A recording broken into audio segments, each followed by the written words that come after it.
This is the preview of Game 5 of the PBA Commissioner's Cup Finals. Ito po, ang Sports 5 Blitz! Yeah! Okay, alam namin na kung wala kayo sa Smart Araneta Coliseum, naipit kayo sa traffic kasi lahat kami dito sa prod nang galing din dyan. Hirap na hirap kami makapunta sa office, kaya dito muna tayo.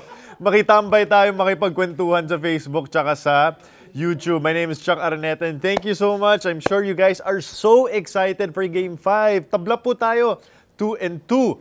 Ang TNT Katropa and San Miguel Beermen. Of course, TNT winning Game 4, 102-97 in such a incredible physical game. In fact, a very physical series. And we want to know what you guys think. Of course, sino sa tingin nyo magwawagi sa ating Game 5? Will it be the TNT Katropa or will it be the San Miguel Beermen? Alam naman natin na yung San Miguel. Siyempre gusto lang natin ng magandang laro. Di ba, boss?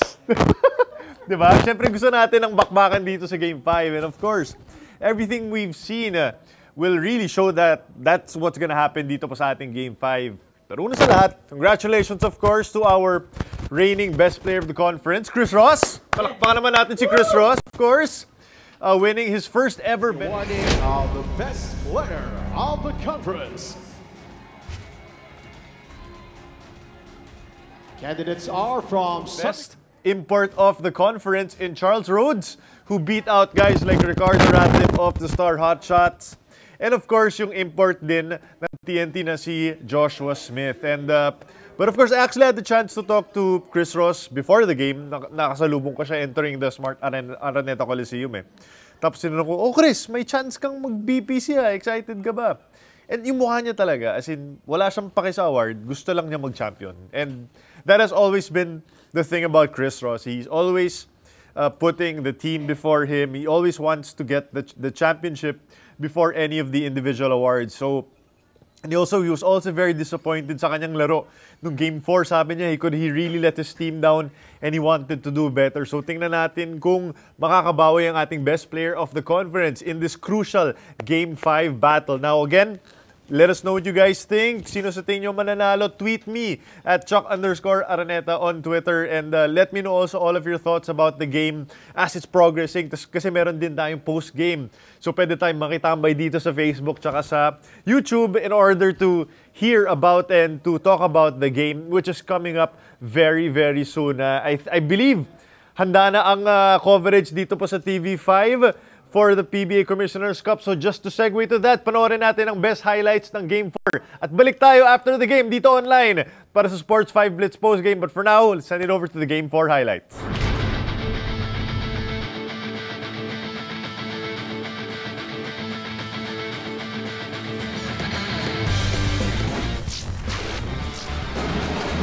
Seconds into first quarter of game number 4. At unang bukol sa ating laban.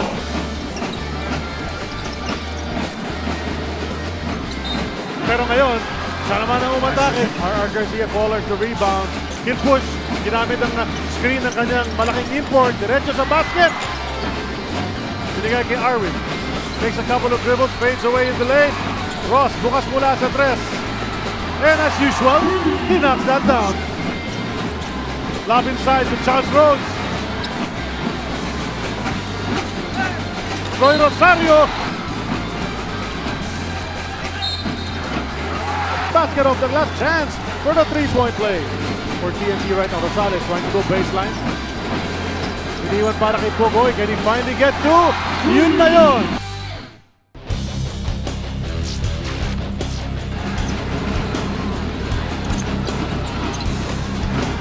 Hindi pa masyado nagpaparamdam so far sa larong ito. There you go! Kabagnot will step into one. And he's the one! Here's Pogoy, trapped in the corner. Chris Ross, kinukulit siya. Labas kay Rosales. Siya naman ang nakatres. Pogoy will pick it up. May numero sa mga nakaputi. Pogoy will attack. Hang in the air and hit that basket. Pati sa depensa. Nice stop from Reyes. Pogoy, dire-diretso. 9 points na kanyang total.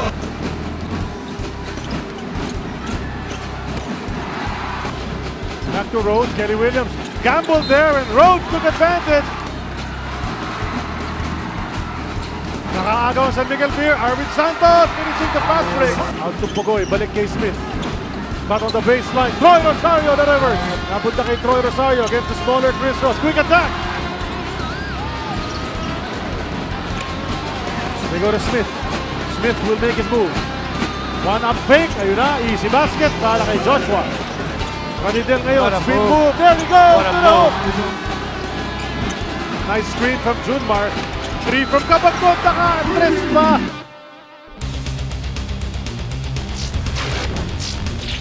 Someone Ranidel. Wide open top of the key. And he makes the play. Kabagot in the lane. Jump stop. Jumper. Pasok. Oh, Troy Rosario. Oh, what a move! Oh, extra pass. Kicks it over to Chris Ross. Ross will drive the lane. Scoop it up from the right. Trying to run, pero andun ang depensa ng San Miguel Beer. Double pass. Goes to Kelly. He'll lay it in. San Miguel Beer up ahead to Rhodes. And this time, he gently lays it in. Kabang on his left. He fakes the pass. Goes in. Basket na! With chance for a 3-point play. Castro makes his move. The quickest to the hoop. Castro now in the lane. Goes up and knocks down the jumper.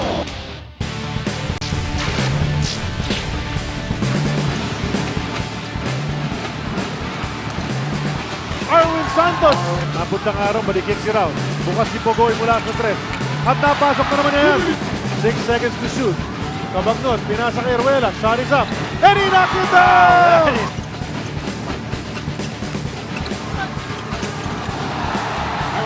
R. Garcia naman ang nagmamadali going to the hoop, leaves it for RDO. What a setup from RR. Marshall 3. And yun naman. That's not a bad option either.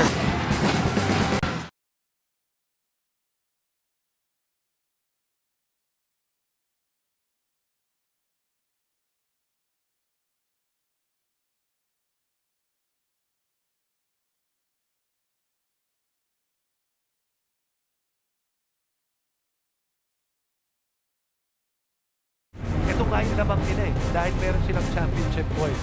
They have lost in their some stretches in this game. Let them get all the individual awards. Let's get the team award.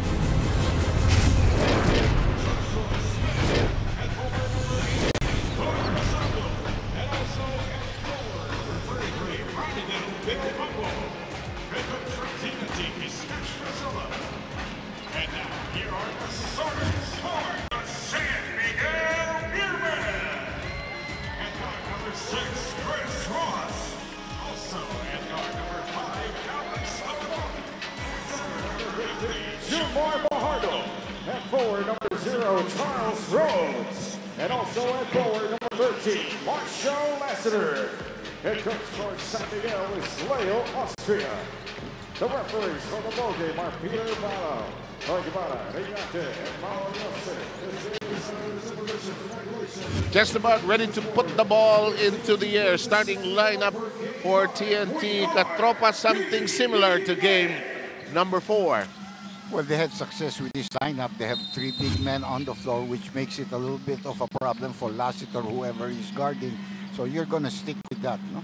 And standard issue, more or less, for the San Miguel Beermen. As I remind you that the quarter, the first one, brought to you by Cobra. Simula na ang labanan ng tunay na lakas. Coach Ryan, this must be challenging, but at the same time invigorating for the coaches, because this is what you play for and hope to achieve as a coach. Of course, after losing that game in Game 4, San Miguel, I thought would match up against 3 big of TNT, but they really love this 3-guard combination. They feel like it's a huge advantage for them. That's the reason why they ended at number 2 all throughout the conference, and now they're in the final, so they're playing within their strength. Here's Ross, who felt that he let his team down in the last encounter, tries to get going and misses for the Beermen. Well, so far, 2 shots from 3-point territory here, and both of them missed. So good sign there for the blue shirts. Here's Ranidel shopping around for an open man. Decides to dance a little with Rhodes. Rhodes unable to stop this trickle in.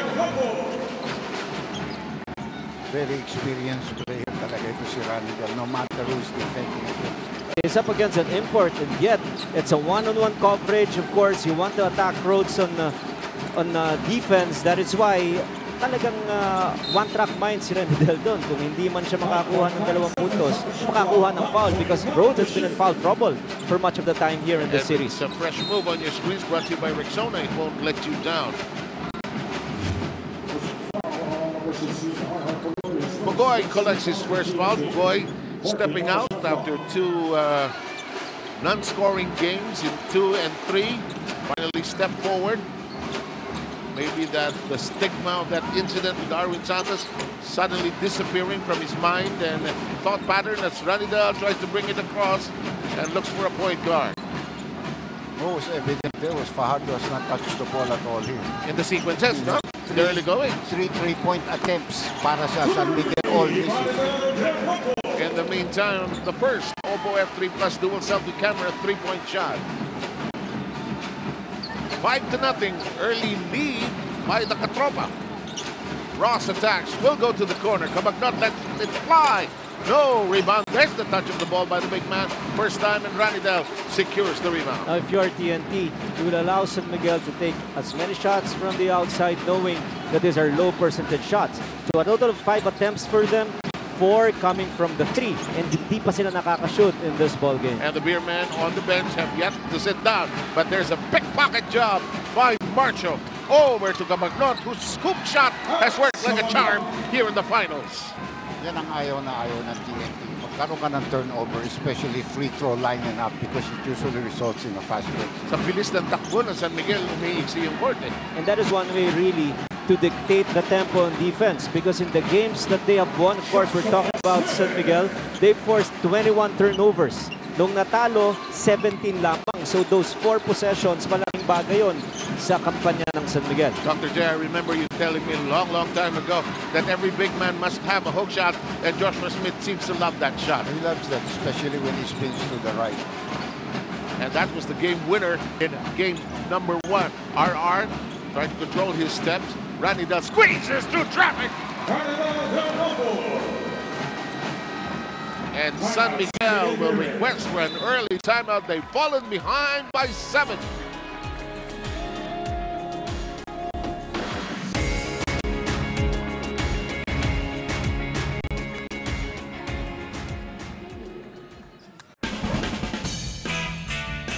Wow! Unbelievable! OMG! This is so viralicious! In-upload ko na yung songs natin sa YouTube account natin. Tingting man yan, siksik naman ng mga muscle, maraming laman. Mga bakal na, binabarbell ko, dinadumbbell niya lang.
As we have described it, the coaches have described it, this has been a chess game. Look at that adjustment for game 4. Oh, just a great performance here for these 3 big guys. 20 points for Smith. That has been the main adjustment of Coach Nash Rosella, playing with the 3 big lineup. They're posting up the smaller defender from San Miguel, and they were successful in game 4, and that is why they did it again here in Game 5. Dr. J, do they sacrifice anything in terms of speed when they have that kind of lineup? I know they won Game 4. Yeah, but the other team is missing and they're clearing the defensive rebound, so it's not really a big problem for them. And nobody's been able to stop Ranidel so far. He has 7 points already in the ballgame. 7 of the 9 in the meantime. Ranidel passes the ball to the San Miguel bench. Binigay kay Leo Austria. Akala niya libre, titira si Leo. Shooter talaga Ay, yan, pag nakakuha yun. Oh, pag nakuha yun, titira yun. Proud son of Sariaya, Quezon. Just a flat start here for San Miguel. Oh, no? Ang baba ng energy, no? Yes, they're 1 out of 7 from the field. They've turned the ball over a lot of times. This one is a good one because they were able to force a stop. Now they're running on the break. This is where they have the advantage because Smith will always have a hard time guarding San Miguel in transition. So force turnovers, force bad shots, quicken the pace of the game. San Miguel will have the advantage. Ranidel says, let me try. It won't work and the ball bounces into the hands of the Kraken. Now let's see here if the Beermen can score off a half-court set. Puro layups. Almost all on fast break points. And suddenly, after being down early on, the Beermen close in within 3 points. Toss outside, Ranidel, point of attack. And is going to get free throws here. Oh, 2 free throws will be given to him. Continuation yung nangyari ron. So look at this fast break attack once again by San Miguel. They're struggling on their half-court sets, but in fast break, they're in sync. And an assist brought to you by Cebuanan Luwelier. Handang mag-assist kahit saan man sa bansa with over 4,000 locations. Tara na sa Cebuanan. Ranidel de Ocampo. And he's on the line for the Chooks to go free throw. Ang nag-iisang manok ng bayan. Sana marinig yung sinasabi kong manok ng bayan. May chance tayo. Nandito si Dr. J. Calling Mel Mac of Chooks to go. I was really looking forward to the day ng tinext na Dr. J at ikaw. Tapos may Chooks to go free throw. There's a chance. Amen. Baka sakali. Masarap talaga yun. Silina, wag kang tawa ng tawa. Magsalita ka. Yes, may kwento ko lang, Sir Seth, Doc J, and Coach Ryan. Alam niyo ba, bago magsimula ang final series na ito, kinausap ng mga veteranong sila Ranidel ang kanilang kupunan na alam naman natin more than half ay first time mag-finals appearance. At ano ang naging payo nila Kuya Ranidel? Well, against a strong and mature SMB, they must fight like champions, play like champions, and believe they will be the champions, lalong-lalo na ngayong tablado na ang series. The NERDO, they must begin to prophesy their victory. Coach Ryan, Seb, and Doc J. Alam mo, they have experience winning championships in the collegiate ranks. It's a different ballgame here in the pros, of course. Marami rin tayong tawag na offensive, ng defensive goaltending dito sa serie na ito. They've been very consistent with that, Doc, because what the defensive player is doing is malakas ang pagtapik sa board. So even if there was no block on the ball, the mere fact na yung gumalaw yung ring, tatawagan mo talaga yon ng buong interference. Lassiter, Chris Ross pining, aching for a makeup game. What he termed as a subpar performance in the previous one. Cameron drills him. The Oppo F3 plus 2 on selfie camera. 3-point shot. Now don't count out San Miguel. They were down 9-2 at the start of this first quarter and now the score is tied. Remember in game 2, they were down 17-0 and they were still able to win convincingly after the game. You know, this series has been like a tsunami. It starts slow, it starts calm, and then it just heats up and gains momentum. As we give you our first Moneyball question natin sa inyo ng Phoenix Accelerate. Sa PBA history, ilang porsyento ng mga best of 7 PBA finals na tabla after 4 games ang umabot ng game 7? 50%, 70%, at 60%, tapos 70%. Ba? Ako, hula ko dyan, 50% siguro. Hirap ng tanong. Marami dyan umaabot ng game 6. Kami ni Ryan umabot kami ng game 7. Yeah. Kayong dalawa? Oo. Nakalaban lang kami. Magkalaban? Only on the bench. No? Wala naman. Kalaban. Kaway-kaway lang kayo sa isa. Pero usually yan, umaabot. Kaya nga ang laking bagay manalo ng game 5 because you have the opportunity to close out. The pressure is on the other team. As we all know, closing out always challenging, difficult, then even the best Oh boy, I remember kanina tinanong ko sa inyo sa production room, how much of a stigma is winning the best player of the conference, and then the player who wins it suddenly have this down game. I'm sure Fidel Mangonon will suddenly correct this and check on this. Nung araw, never. Never. Never. But in the last few years, started with Alvin, Patrimonio, they started with, nananalo sila ng game na yun. Tapos yung best import usually, di ba? Bakit natatalo yung team na nananalo ng mga Wars? It's something that it's interesting to answer in the history of the PBA. Let me get back to the present. San Miguel already with a 1-point lead, but we have free throws forthcoming for Mo Tautua, and it's a chicks to go ang nag-iisang manok ng bayan free throw. This is a real big test here because we have a lady referee who among the lady referees is the youngest, no? I mean, the last one to come in. And this is a very tough game. That's why nakita mo yung reaction ng bench. Sa kanya, she will always call it as she has been taught. But if you notice in the series, there has been a lot more leeway given to the players. And just incredible trust, of course, by the PBA for a rookie referee to call this finals. Definitely, he has earned her spurs during the elimination round. Kaya nabigyan siya ng chance rito. Matapang eh. And she'll stick to what she knows. Yes. That's what you want most of the time from a referee. And you want this from the Kraken who drills it in from the baseline. He's going to take advantage because he is up against a local player. It will be harder if he has to score against Smith inside. There's a collapsing defense happening, but that's Junmar. He's been struggling here in the series, not scoring the same numbers as he's used to, simply because matchups. Kelly Williams gets it to go. No, they give the basket, credit it to Mount Autua, who apparently tipped it in just to make sure. We're tied at 14, gentlemen, ladies, wherever you are enjoying this, as Rhodes drills it in from the outside. It's going to be very hard to guard if he makes that elbow jumper consistently, because that will force the defender to close out long. If the defender close out long, they can always dump it inside to Junmar Fajardo for better spacing. Of course, Rhodes, one of 6 Beermen in double digits in this series. Here's an open shot. Come up, no!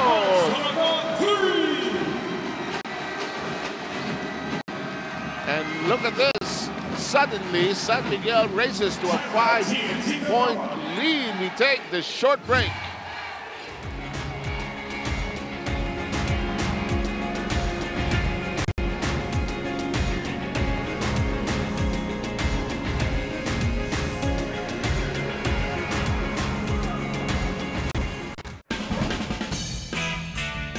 Wow! Unbelievable! OMG! This is so viralicious! In-upload ko na yung songs natin sa YouTube account natin. Tingting man yan, siksik naman ng mga muscle, maraming laman. Mga bakal na, binabarbel ko, dinadumbbell niya lang.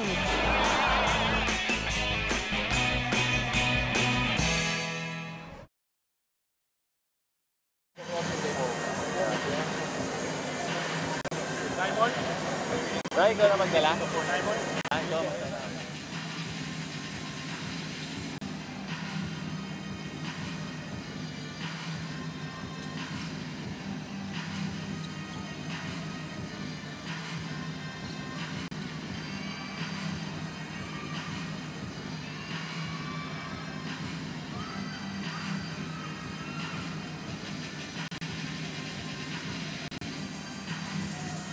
PBA has a colorful and prolific history of great backcourt tandems, and definitely the Ross Cabagnot Law Office joins that particular lineup. It's a very good series. He scored 18 points, 6 rebounds, 5 assists, and 2 steals in Game 4. But all throughout the series, he's been averaging 18.8 points per game at one time.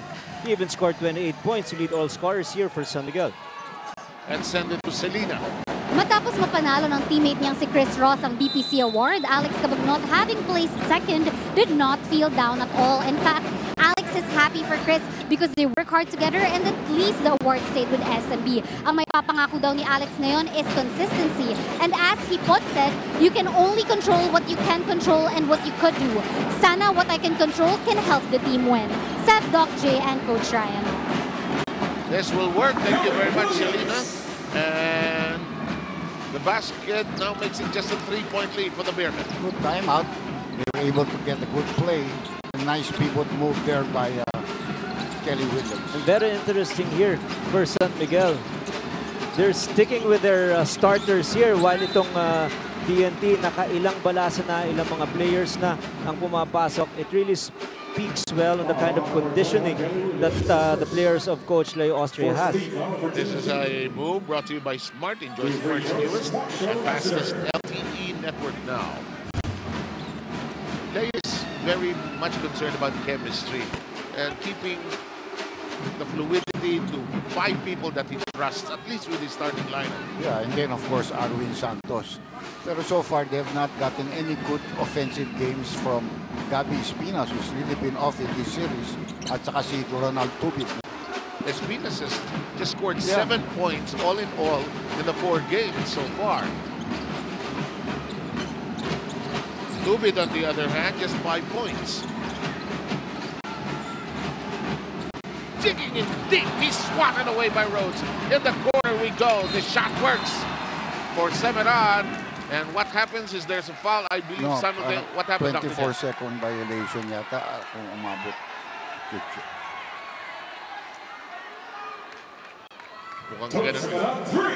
So it's counted. It's counted. Kasi nag-buzzer rin. May loose ball. Meron nga eh. Tawag nga eh. Ito yung tira. Naghatawan doon sa ilalim.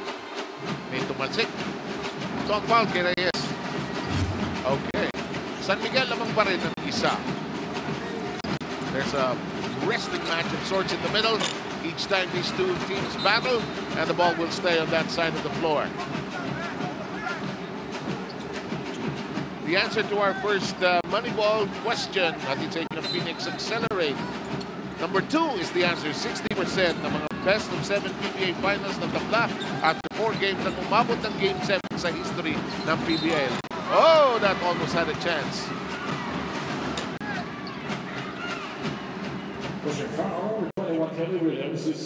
Williams called for his second personal foul. And free throws coming up. TNT already in the penalty. 2 free throws, Chris Ross. Chris Ross nails the first chooks to go ang nag-iisang manap ng bayan. Free throw. Arwin Santos comes in at the 3:35 mark of this opening quarter.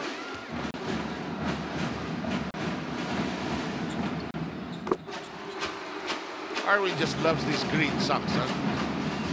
Just loves it. Remember Samboy Lin? Yung mataas na medyas? Pero ito, baka may tribute sa FEU to eh. Pero neon, iba yung shade. Iba, ano? iba. Sasabi ng mga tamara, wala naman kami ganyan green eh.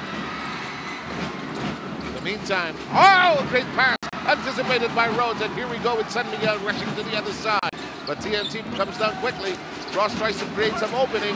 Oh, no chance for Fajardo to go up.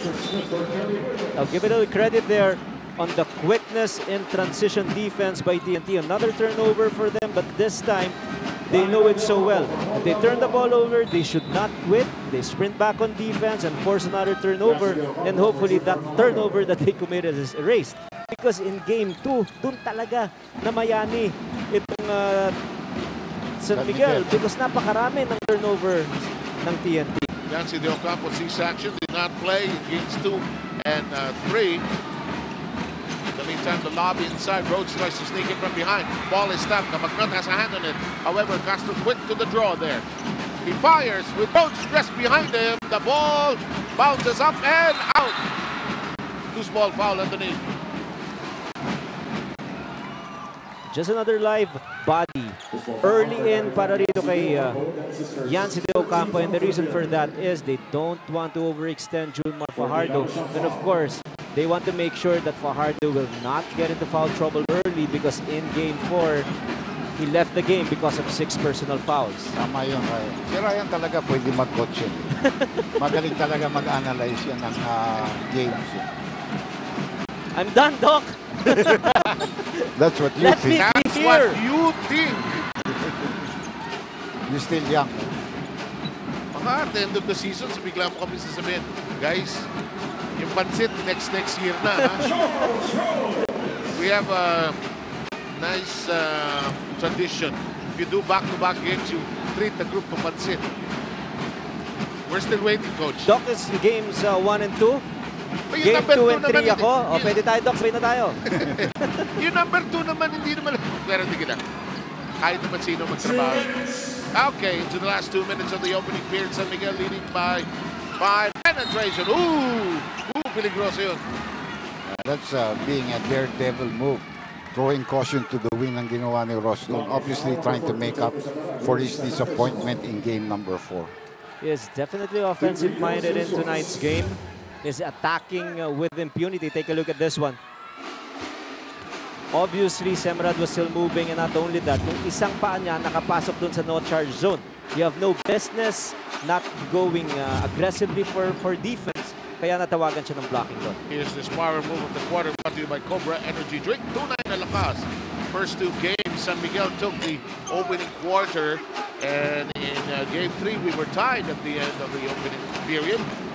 TNT took game number 4. The third quarter, Jason Webb correctly pointed out in the last coverage that the third quarter seems to be always San Miguel's quarter. Push out, Semeran straight, but not true. Here comes Ross. 1 minute and a half remaining. To the trailer. Oh!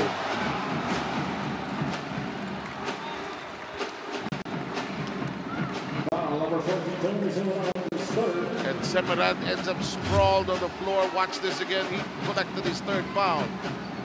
You look at the defense of San Miguel on one end. They are really clogging the paint, forcing a lot of kick-out passes. And the reason for that is they want TNT to take shots from the outside. TNT misses. It's going to be a long rebound that will give the opportunity for San Miguel to run. In Game 3, TNT took a total of 35 attempts from the 3. Nung Game 4, 22 lamang. So yun, that is what San Miguel is giving, that three-pointer, and of course they're hoping that TNT would miss.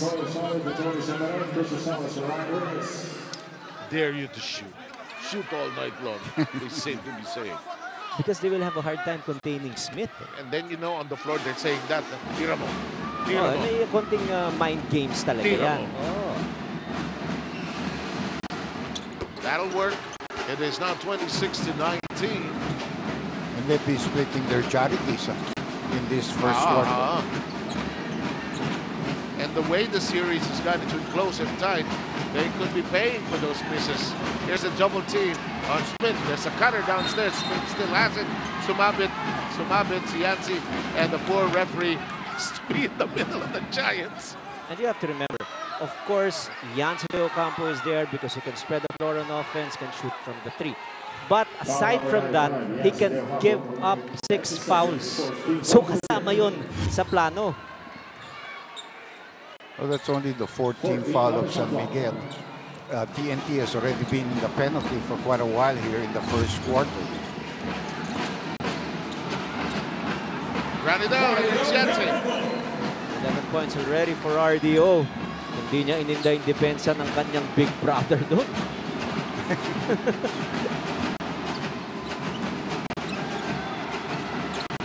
Oh, come on, no.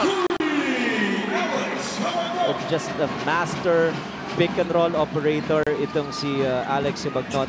That is one offense that TNT really is having a hard time containing. Yung ball screen involving Cabagnot and the man of Smith. 8-point lead by the Beermen. Series is currently tied. Smith with that hook of his.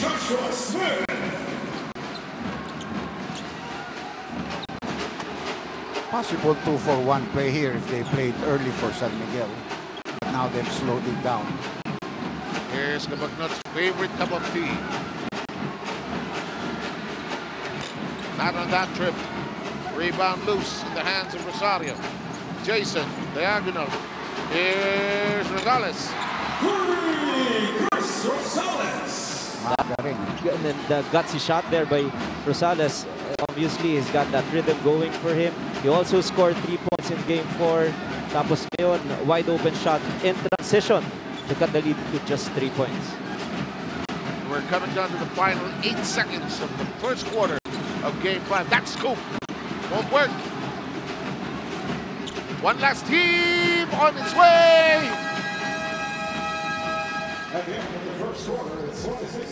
12 minutes of championship basketball already played. 3 more quarters coming up. San Miguel emerges on top, 29-26.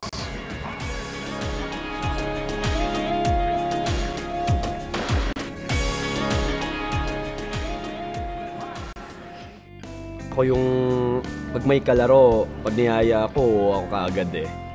Isang araw, pagising ko, basketball, hapon, basketball. Pag uwi niya ng bahay, papaluin ko talaga siya kasi hindi siya magsabi sa akin kung saan siya magpunta. Hard work lang talaga. Gusto ko lang talaga na sana makamit ko yung pangarap ko na PBA ako. Sana pagdating ng araw, nandun na ako sa mga idol ko, makakasama ko na yung mga idol ko.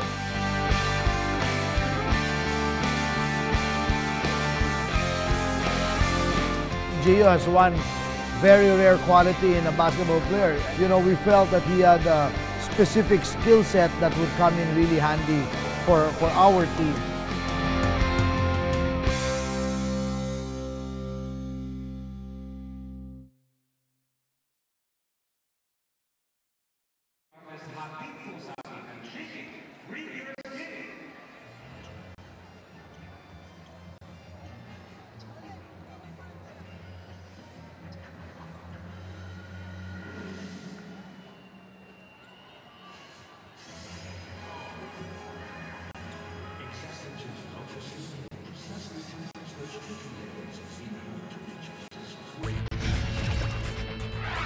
Dropped 2 in a row, so we'll be ready to play. We're going to play hard, and I'm going to try to lead my team as best as I can. I thought that was absent last game, so I watched a lot of game tape and just correcting some of my mistakes that I made in last game and being better today.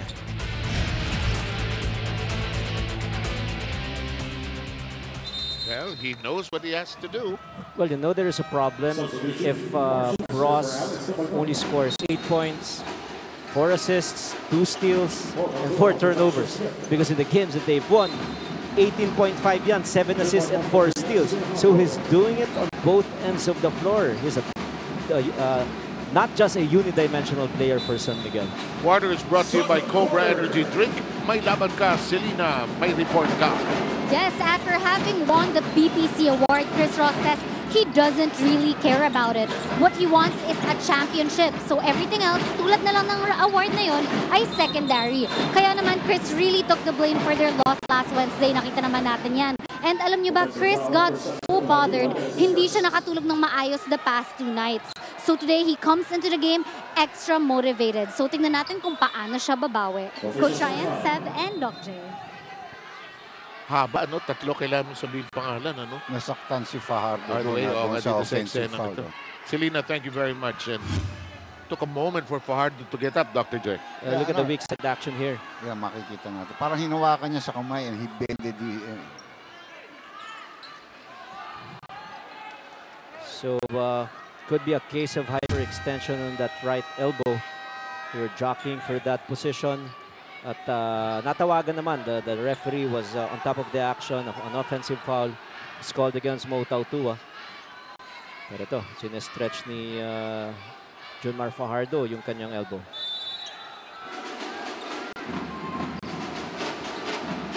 (29-26) first half, or the second quarter specifically. Just warming up here, and the ball is lost by Ross.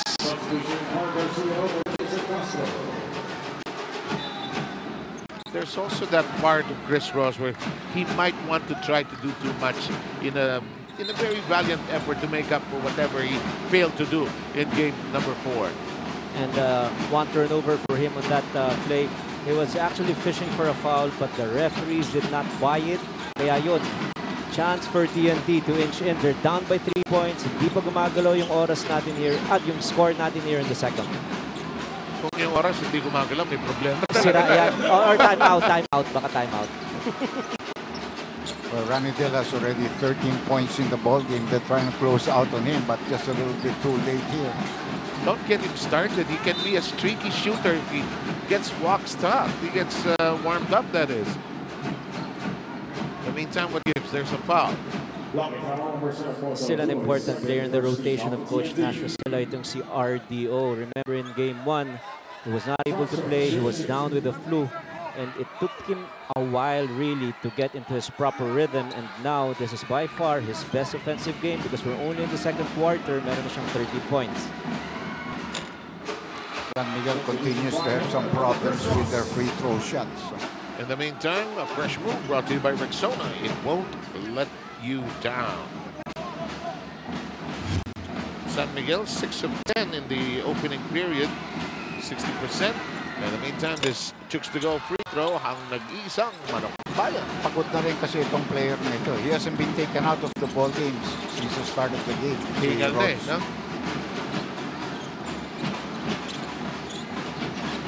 Open shot, Ranidel, that won't bite. The rebound controlled by Mo Tautua.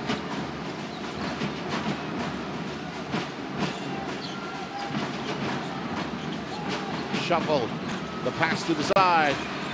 That'll work. And Rosales drills in the Opo F3+ duel. Selby camera 3-point shot. Very nice scorer coming off the bench. He's a very stable guy, will not turn the ball over that much. And what is important is he is a tough defender and he can also spread the floor and shoot from the three. In tonight's game, already 2 threes for Rosales. Did not play in game number 3. This has been he's had a steady hand from the 3-point area. Heruela, who has participated here in the finals, on the floor. Crossover, the banged into a body there. Arwin connects with a 3-point shot. An Opo F3+ dual selfie camera 3. Always bad news if you're TNT if Arwin gets hot because he is the 6th quarter here for San Miguel. He was not able to score from the 3 in Game 4, 0 out of 5 here in his first attempt. Tumama agad, tataas ang kumpiyansa nito. Arwin averaging 12.3 in these finals. And it's getting extremely physical. Well, we're already in Game 5. Talk of physical, here comes Smith. He was extra aggressive in Game 4. It took a total of 17 attempts. Because of the strong double team in Games 2 and Games 3, he only averaged 8 attempts per ball game. So ngayon, hindi masyadong marami yung kanyang tinira ng first quarter. So we'll see kung magiging aggressive ulit itong si Jumbotron. Coach Ryan, how hard or how easy is it to coach when the series gets longer and longer? Well, it's If hard you're winning, because I guess it's easier. and not also because you expect a lot of adjustments on the part of the losing coach. Yeah, yeah. But what is so hard here is you play every other day. The longest time that you can have a rest is that Sunday to Wednesday game. So that means hindi maganda yung tulog mo because parating active yung isip mo, and that is just from the coaching point of view. What about the players? It's even harder because they have to do a lot of physical action as well.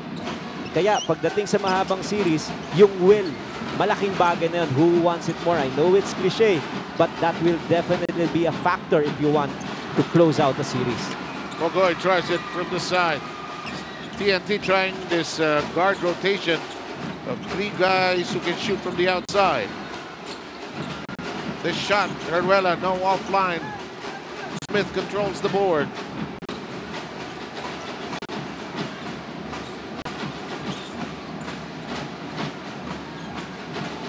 (32-31) tally here. 9 minutes, 5 seconds to go, second period. Inside to Smith. His pass, a tad too strong. The shot clock reduced to 3. Nice fake! And almost had it there.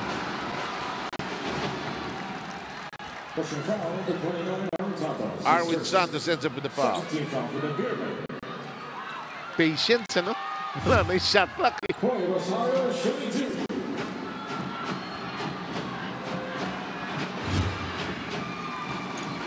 Chooks to go ang nag-iisang manok ng bayan ng free throw natin. Tabla na po tayo sa 32. At handa na po kayo para sa ating second Moneyball question. Ihanda nyo na ang yung mga apps para sa Phoenix Accelerate Moneyball question. Sinong big man?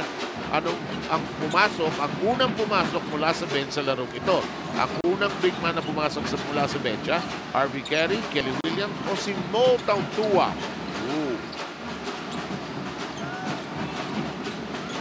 Sagot, mamihalag ng konti.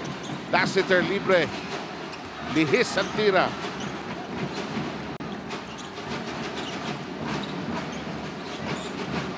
One-point lead by the Katropa.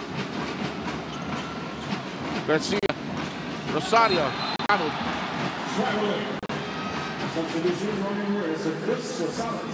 Rosales will sit down and Reyes is in. Si Coach Nas talagang ganun yan. No matter what happens, even though you're playing very, very well, he has a time when he keeps on substituting his players to have fresh legs on the floor.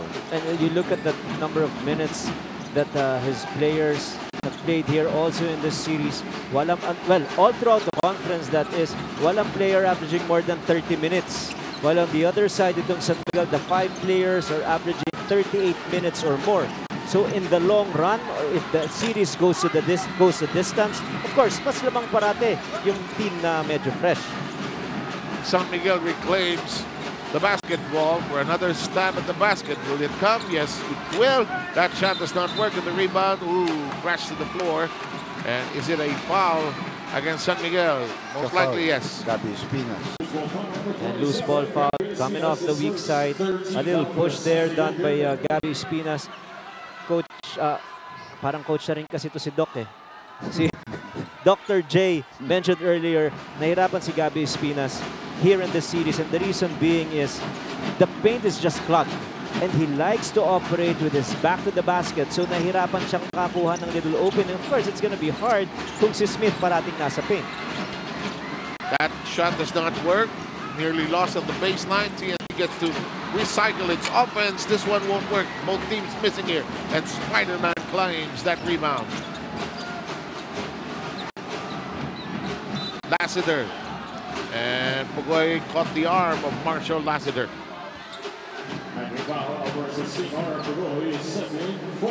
Second on Pugoy and the fourth on the Katropa as a unit. Mababa ang ating scoring dito sa ball game. Ito 33 ang TNT, 32 lang ang San Miguel. This is the game of Gabi. Pero wala siyang operating move. Walang makashoot eh. And it's picked up on the ground by Smith. Nice spin on the floor. Just couldn't finish. Rebound. And there's a block on the shot of Rosario. TNT still has it, but shot clock is down to less than 10. Your favorite number, less than 10. There's a foul. You throw that, Tito Zev. Addition, subtraction, basta less than 10. Buti na lang nandito si Dr. J para makuha yung pag umabot ng 100. What's our timeout? Is it the full or 30-second version? It's the full version. We'll take a break.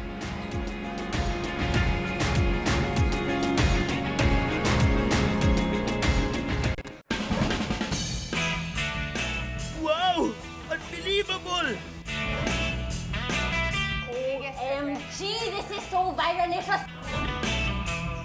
In-upload ko na yung songs natin sa YouTube account natin. Ting-ting man yan, siksik naman na mga muscle, maraming laman. Mga bakal na, binabarbell ko, dinadumbbell niya lang.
Dr. J earlier had his list of keys to victory. That three-point shot seems to be missing so far for the San Miguel Beermen. Yeah, so far, TNT has done a good job of challenging, making them miss. Oh, goodbye. You never gamble on trying to steal off a guy that's not really that quick. And TNT suddenly increases its advantage to 35 to 32. Now, if you're defending your San Miguel, you know that there is a problem when Smith sees that tiny opening of the double team. That means sobrang wide talaga yung gap na yun.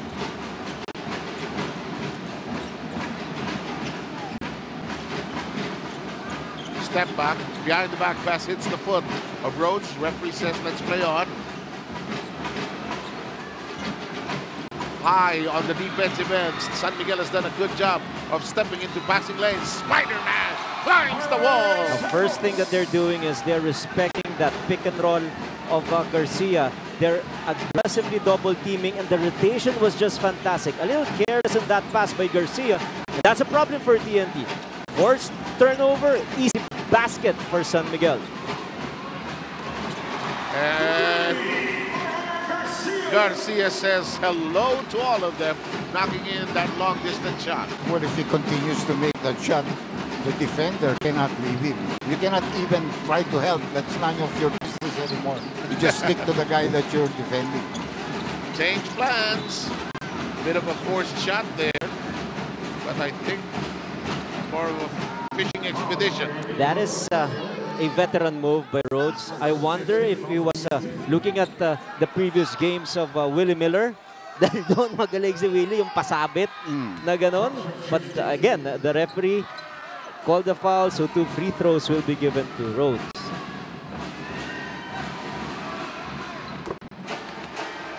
Ano yung pasabit mo? Hindi pinapractice yan eh. Ano yun? Sa laro na ginagawa yun eh. Yes, it is actually read on how you're being defended because there is an imaginary cylinder that you're allowed to operate. So, yung cylinder na yun, pag may pumasok na kamay ron at magpasabit ka, pwede talagang tawagan yon ng foul. I know trash talking is disallowed, but in your mind, you are trash talking. Diba? Sabay ka. Sabay ka. Sabay ka. Oh. Sabay ka. Sige. Pasabitin kita. Oo, sige. Bang! Bang! Bang! And TNT beginning to hit the target from long distance. Nagalit si Coach Leo there, and he's gonna call a timeout because Ross was huddling with people in the backcourt with Kelly. Tao niya yun, hindi siya nakababa. And he's not happy about that as a coach.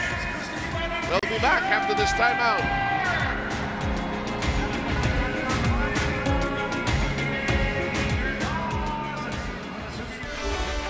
Mas marami ka pang fans sa paggawaan ng pamaypay. Yung mga videos mo, mas marami pang views sa mga bahay sa Tagaytay. Thanks for the wonderful surprise. Friend? I love you. Ganon lang kasimple. Catch the new episodes. Please keep watching. Click the link. Subscribe to D5 Studio on YouTube for more shows.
And we're going to check on this move brought to you by Smart. Enjoy Smart's newest and fastest LTE network now. Warning issued against, I think, Charles Rhodes. And look at the minutes for Smith. We have to keep in mind that he's playing injured here and was doubtful as a starter and a player here in these finals. Reyes has too many white shirts in front of me. Tubin is in the game. Downstairs now, Tua creates separation but messes up the shot. Bierman running. But not dancing. There's a foul. Well, Alex is going to take advantage of the situation, knowing that if they push the ball, TNT usually has a hard time looking at their coverages. And not only that, if you go aggressively, you get into a situation wherein pwede kang ma-foul just to stop your momentum, then you're gonna go to free throws. So again, yung advantage. yes, an intelligent play by Alex. Maaga pa to, Doc, ha? 4:50 pa, penalty na itong TNT. 6 to go, ang nag-iisang manok ng bayan, free throw. And it seems to be paramount for point guards to always be conscious of that situation. Shot clock, game clock, penalty situation among all the other players on the floor. Especially the guards, 1 and 2. And the answer to the question earlier, kung sino ang big man na unang pumasok mula sa bench sa larong ito, si Mo Tua sa ating Phoenix Accelerate Moneyball question. Too many free throws being missed by the San Miguel Bill player in this ball game. Nearly lost. Picked up anew.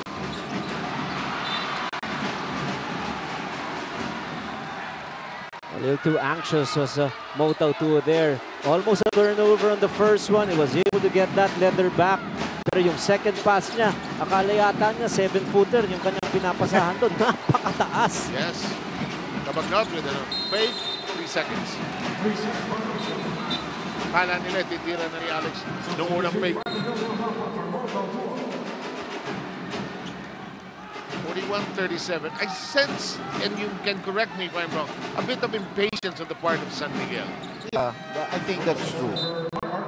And you know, one more thing is they're arguing too much with the calls of the referees instead of concentrating on their game. You know. Alam mo naman sa basketball, yung pag na-distract ka, na-frustrate ka because of course, number one, you're not making your normal shots and you feel like you're getting fouled but the referees are not calling it. You lose that eh. Yung magiging distracted ka and you're gonna be out of focus. Here's Chris Ross breaking up that intended pass to Kelly Williams. There's a foul. And Ronnie Dell wondering what happened there. Well, he bumped him. Ordinarily, in a playoff game, you'd let that go. But like I said, that's the lady referee. She's gonna call anything that she sees that is evident.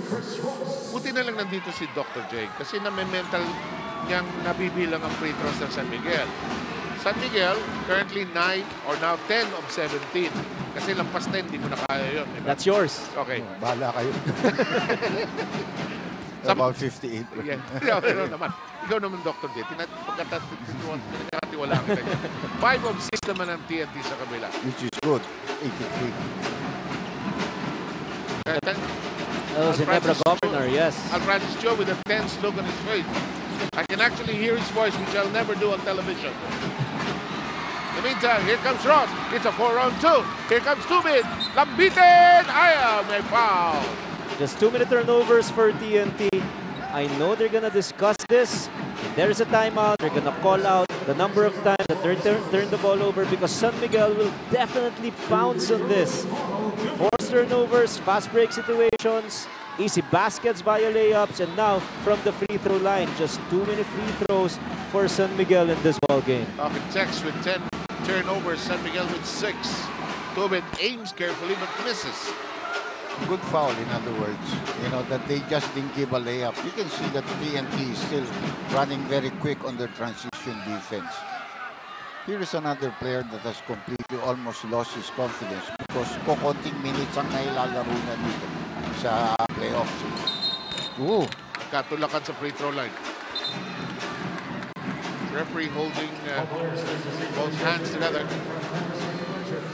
That might be on Kelly.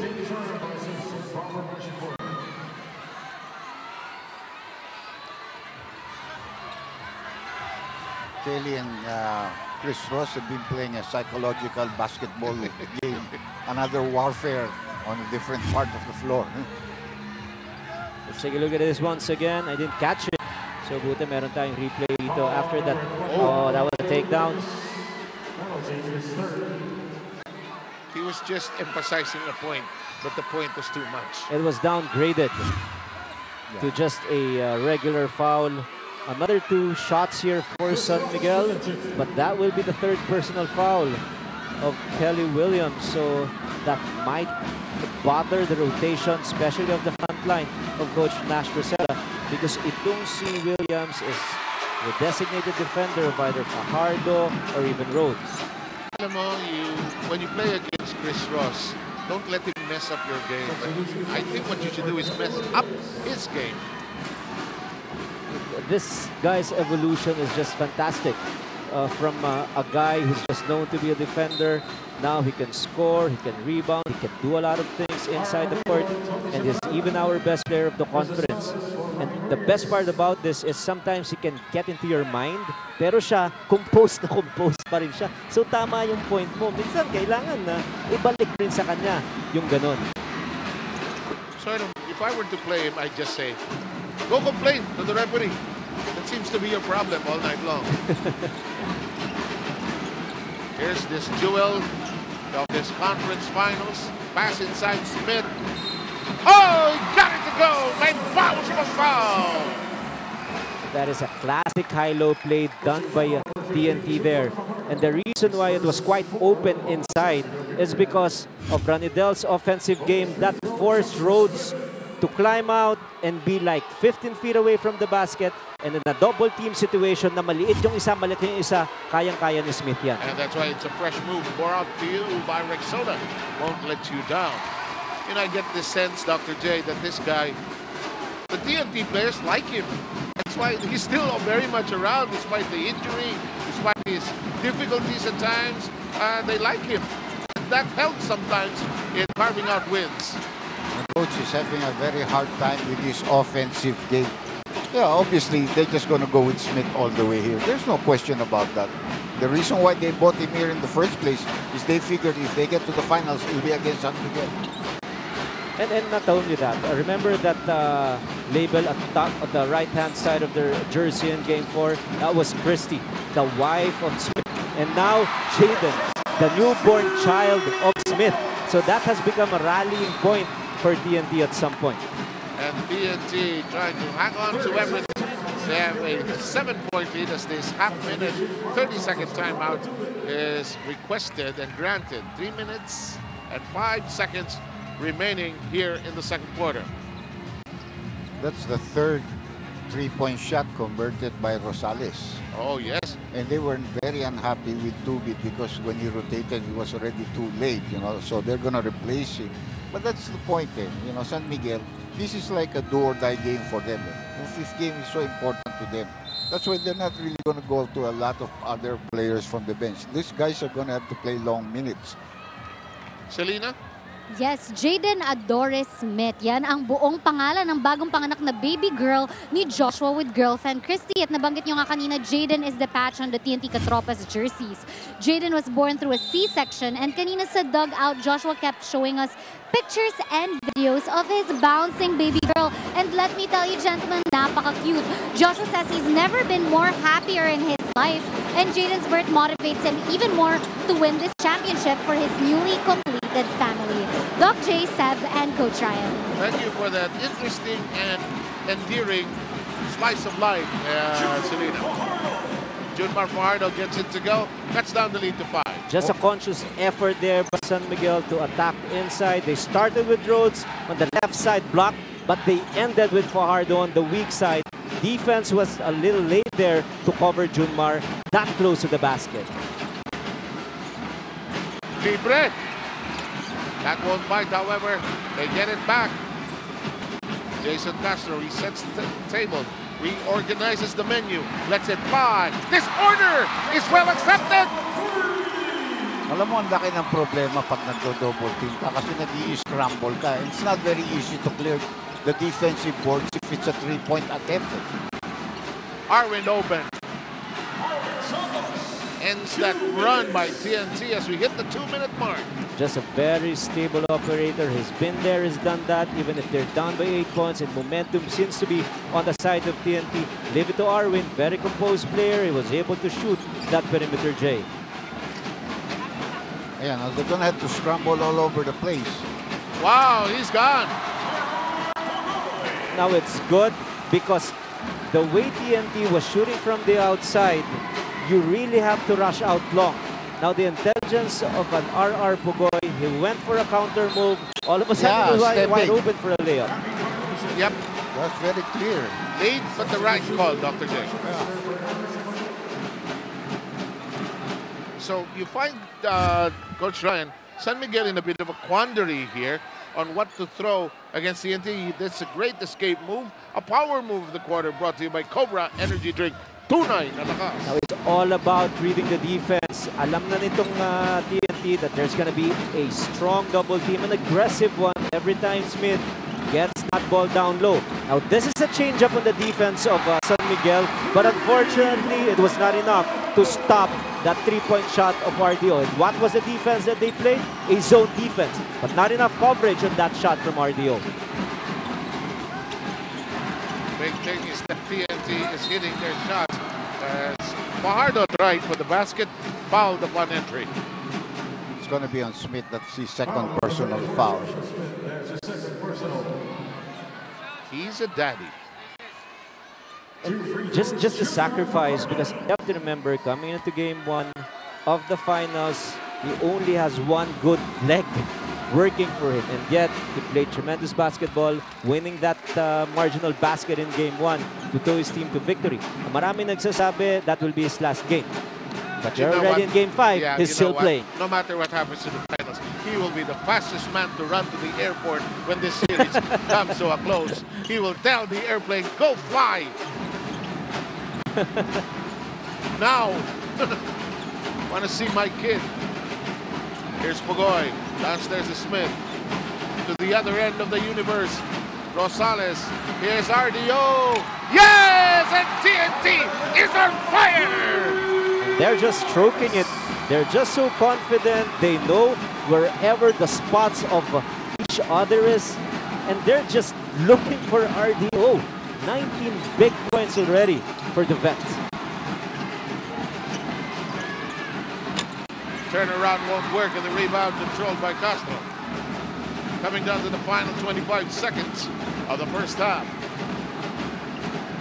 Now San Miguel has a foul to give, and they can use that if they want to. Three-point attempt.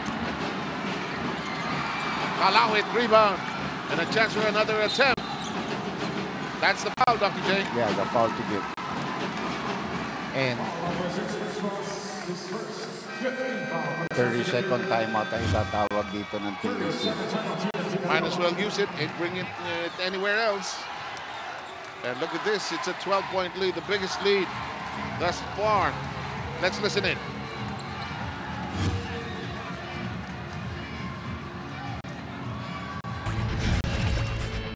Sa tingin ko, kailangan lang namin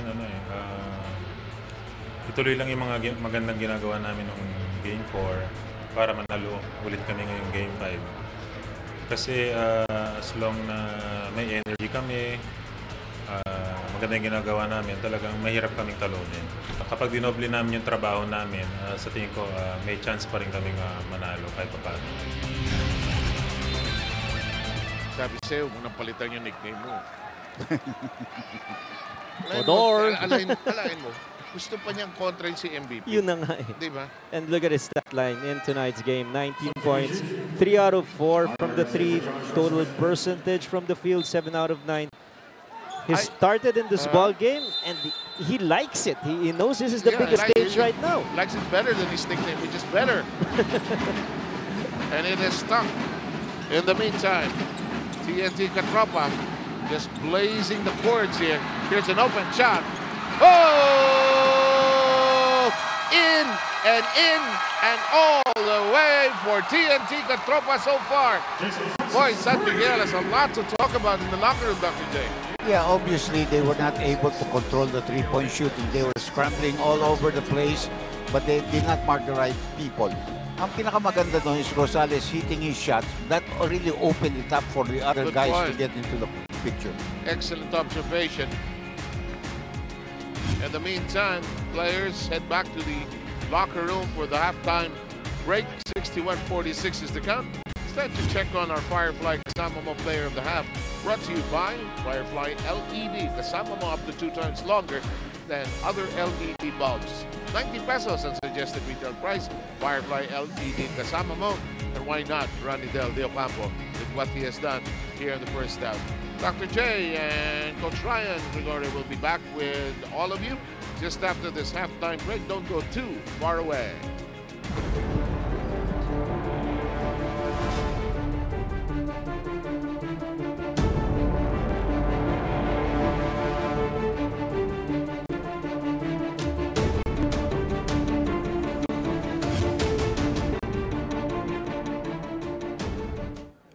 Well, umuulan sa buong Manila. Umuulan din sa loob ng Smart Araneta Coliseum. It is raining threes right now para dito sa TNT Katropa.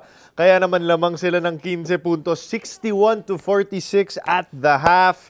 Again, my name is Chuck Araneta and may konting breakdown lang tayo ng Game 5 at the half. Of course, as you mentioned, it's a 61-46 point lead for TNT. And if you're wondering, paano ba nangyari yan? The answer is here. 11 of 24 from the three-point line for TNT. They shot 11 out of 24 for 45%. And dahil dyan, they are up by 15 points. And the lead high man for TNT right now is Ranidel De Ocampo. Kuya Del, Rani Beard, ano pa ba? Hodor. Rani Delightful with a Rani Delightful game with 19 points already at the half and 4 rebounds on 3 of 4 from the three-point line. What a performance from the veteran Ranidel De Ocampo. And of course, ang katanungan dito is, will TNT be able to hold on to the lead or ano ba bang mga adjustments na pwedeng gawin ng San Miguel? And that's what we will try to find out, or that's what we will see after we take this break. So again, the halftime of Sports 5 will be coming up very, very shortly. So just hang on here dito po sa ating YouTube feed. Let's take a look at some of the numbers. If you guys are, kung nabitin kayo sa first quarter of action. Alright, as we mentioned, 61-46 at the half. TNT shot 11 out of 21. Make that out of 21 for 52%. No, 45%, 11 of 24. Sa kabila naman, San Miguel, 4 out of 12, only 33%. And alam natin, pag sinabi natin SMB, they have shooters, they have guys like Marshall Lasseter and Alex Cabagnot, pero medyo maalat yung shooting nila dito sa ating Game 5. Talking about Alex Cabagnot, he shot 3 out of 5, but the rest of the guys have been ice cold. Arwin Zates is 1 of 2, pero sila Lasseter's 0 for 2. Talagang hirap na hirap silang umupensa dahil dito sa ginagawa ng TNT on defense. Right? Let's look at some other numbers. Take a look at this. 28-19 is the rebounding advantage for the TNT Tropa in this first half of basketball. And you're thinking, you have guys like Charles Rhodes, you have guys like Junmar Fajardo, pero kahit na may mga ganyang mga manlalaro, mga bigs ng SMB, dehado pa rin sila dahil sa do-it-all at dahil sa contributions ng TNT Katropa. So that's something they need to work on as well. This is another huge number rather. 16-11 is the advantage of TNT's assists, as well as points in the paint, 20-16. So basically, TNT is leading in all of the important statistical categories. So again, you're wondering, ano ba nangyari dito sa San Miguel? Parang kulang ba sila ng energy? Saan sila nagkulang? So let us know. If you want to tweet me at Chuck_Araneta. Alamin natin kung ano ba yung nangyari. Let's try to figure out. Let's try to talk about what happened in this first half of action. Tapos basahin natin at the half. Alright? Okay. Let's read some of the people na nag-message sa Facebook natin. Medyo marami yan, Kuya Bart. Okay ba audio ko? Medyo ano? O, naipit? Hi, Kuya Bart. Mag-hi ka naman, Kuya Bart. Hi ka, pare. Okay. Yeah, Kuya Bart. Alright. Sige, sinong babatiin natin? Blazing Beerman Clan. Si Gadi, Jan, Janice. Tsaka meron din tayong taga TNT Nation, si Rafi Garces, Pelejotes. Sana tama yung pagsabi ko niyan. Ano pa ba? Oy, may nanonood sa Riyadh. Hello po. Thank you for watching us from Riyadh. Di ba? Talagang gutom na gutom manood ng PBA basketball eh. Oh, may bumati daw. Go Lebron, go Durant. Ibang liga po to. Tapos na po yung NBA. Who else do we have here? Yan. Kasi kanina tinanong natin kung sino sa tingin nyo ang magwawagi. Halos pantay eh. We have some TNT. We have some San Miguel. So, a lot of people, of course, very conflicted about the results of this game. Tingnan natin ano nangyari sa second half of basketball. Oy, sabi ni Kim Hawk, 182513, kulang daw sa beer yung San Miguel. Baka kaya medyo matamlay, ano? Bagay kasi umuulan ngayon, di ba? Masarap mag-relax, tsaka ano pa ba? What else do we have? Second chance points, 13-4, lamang ang TNT versus San Miguel, 13-4. All categories. Let's take a look at some of the leaders. In point total, of course, as we said, RDO with 19 points. And the amazing thing about this TNT is there are not a lot of contributions from everyone except RDO. Of course, Joshua Smith, the Emperor, has 9 points, 5 rebounds.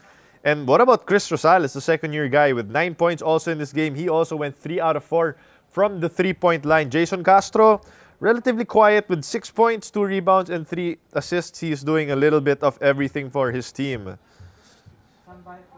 Fajardo, 6 points, 6 and 3 rebounds lamang. He has 3 turnovers. So, it is going to be a very interesting question to see if TNT or if San Miguel will be able to make up. They lost the second quarter, 35-17 po ang advantage ng TNT in terms of the points allowed. So, obviously, San Miguel is going to have to do a much better job of defending. And right now, I believe Sports 5 Center is about ready to go. Sa ilang sandali na lamang po. And of course, again, we will be hanging out with you at the half. But for now, panoorin po natin ang Sports 5 Center.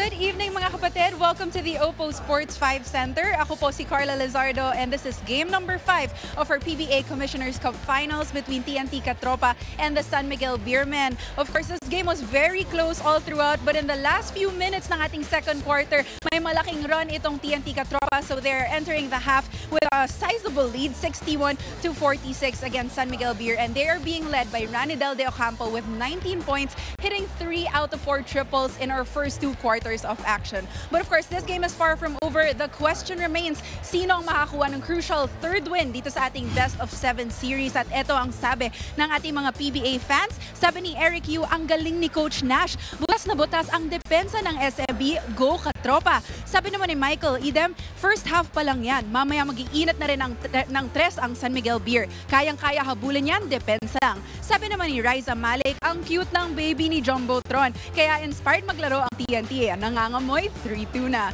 So don't forget to keep on sending us your thoughts about the game. We would love to hear from you guys.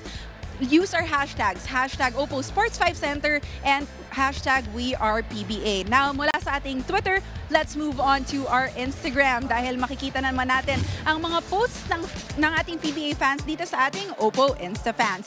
Here is Hidalgo Lopez 16, dumaan sa Moro at nakita itong si Jumbotron, si Joshua Smith, and he got to take a picture. Ito namang si Jefferson Lemoso kasama si Jason Castro, still the best point guard in Asia, hands down. Sabi naman ni Doña Bellas, kasama itong si Coach Nash Rosella, nakasalubong nila sa parking lot. Alright, ito namang si Joanne kasama si Yancy De Ocampo, PBA Finals, SMB TNT, SMB fan yan. Ito namang si KBG DG Bautista with Baby KD and Mr. Arwin Santos. Ito namang si JKM 014 kasama si Alex Cabagnot. So there you go. Keep on sending us your photos because we love seeing our PBA fans alongside their favorite PBA idols and personalities. Now let's get to know a bit more about the players that are pouring their hearts out on the court dito sa ating PBA Finals, starting with Chris Rosales. Panuorin natin siya sa Oppo PBA Timeout. Hi, I'm Chris Rosales of TNT Katropa and this is PBA Timeout. My jersey number is number 1 because Well, actually, I'm number 11, but one of my teammates had number 11, so I just kind of chopped it in half and picked number 1. Growing up, I did hear about the PBA like around high school because someone around my city, Ryan Reyes, who I now play with, he was the one playing in the PBA, and that's when I first heard about it, and that's when I got really interested. My pre-game ritual is to eat the same food before every game. You know, breakfast, lunch, and pre-game meal is all the same. And the one thing I don't change is I always eat an apple once a day. The toughest to guard in the PBA, there's a few guys. You know, there's Terrence Romeo, Pringle, the guys we're going up against today, Cabagnon, Ross, Lassiter, all those guys are good. There's too many to name. The guard play here in the PBA is it's good. It's one of the best, you know, in Asia. My favorite go-to move would either be the mid-range jumper or catch and shoot 3. Labas kay Rosales. Siya naman ang nakatres. I'm Chris Rosales from TNT Katropa, and it's game time. Very interesting to hear that the first idol of Chris Rosales was actually his teammate na si Ryan Reyes. So of course, keep on watching Sports 5 Center to learn more about your favorite PBA players. Ngayon naman, bisitahin natin ang Instagram nitong si Anthony Semerad. Let's watch him on Oppo InstaFans. This is Anthony Semerad from TNT Katropa, and this is Recaption.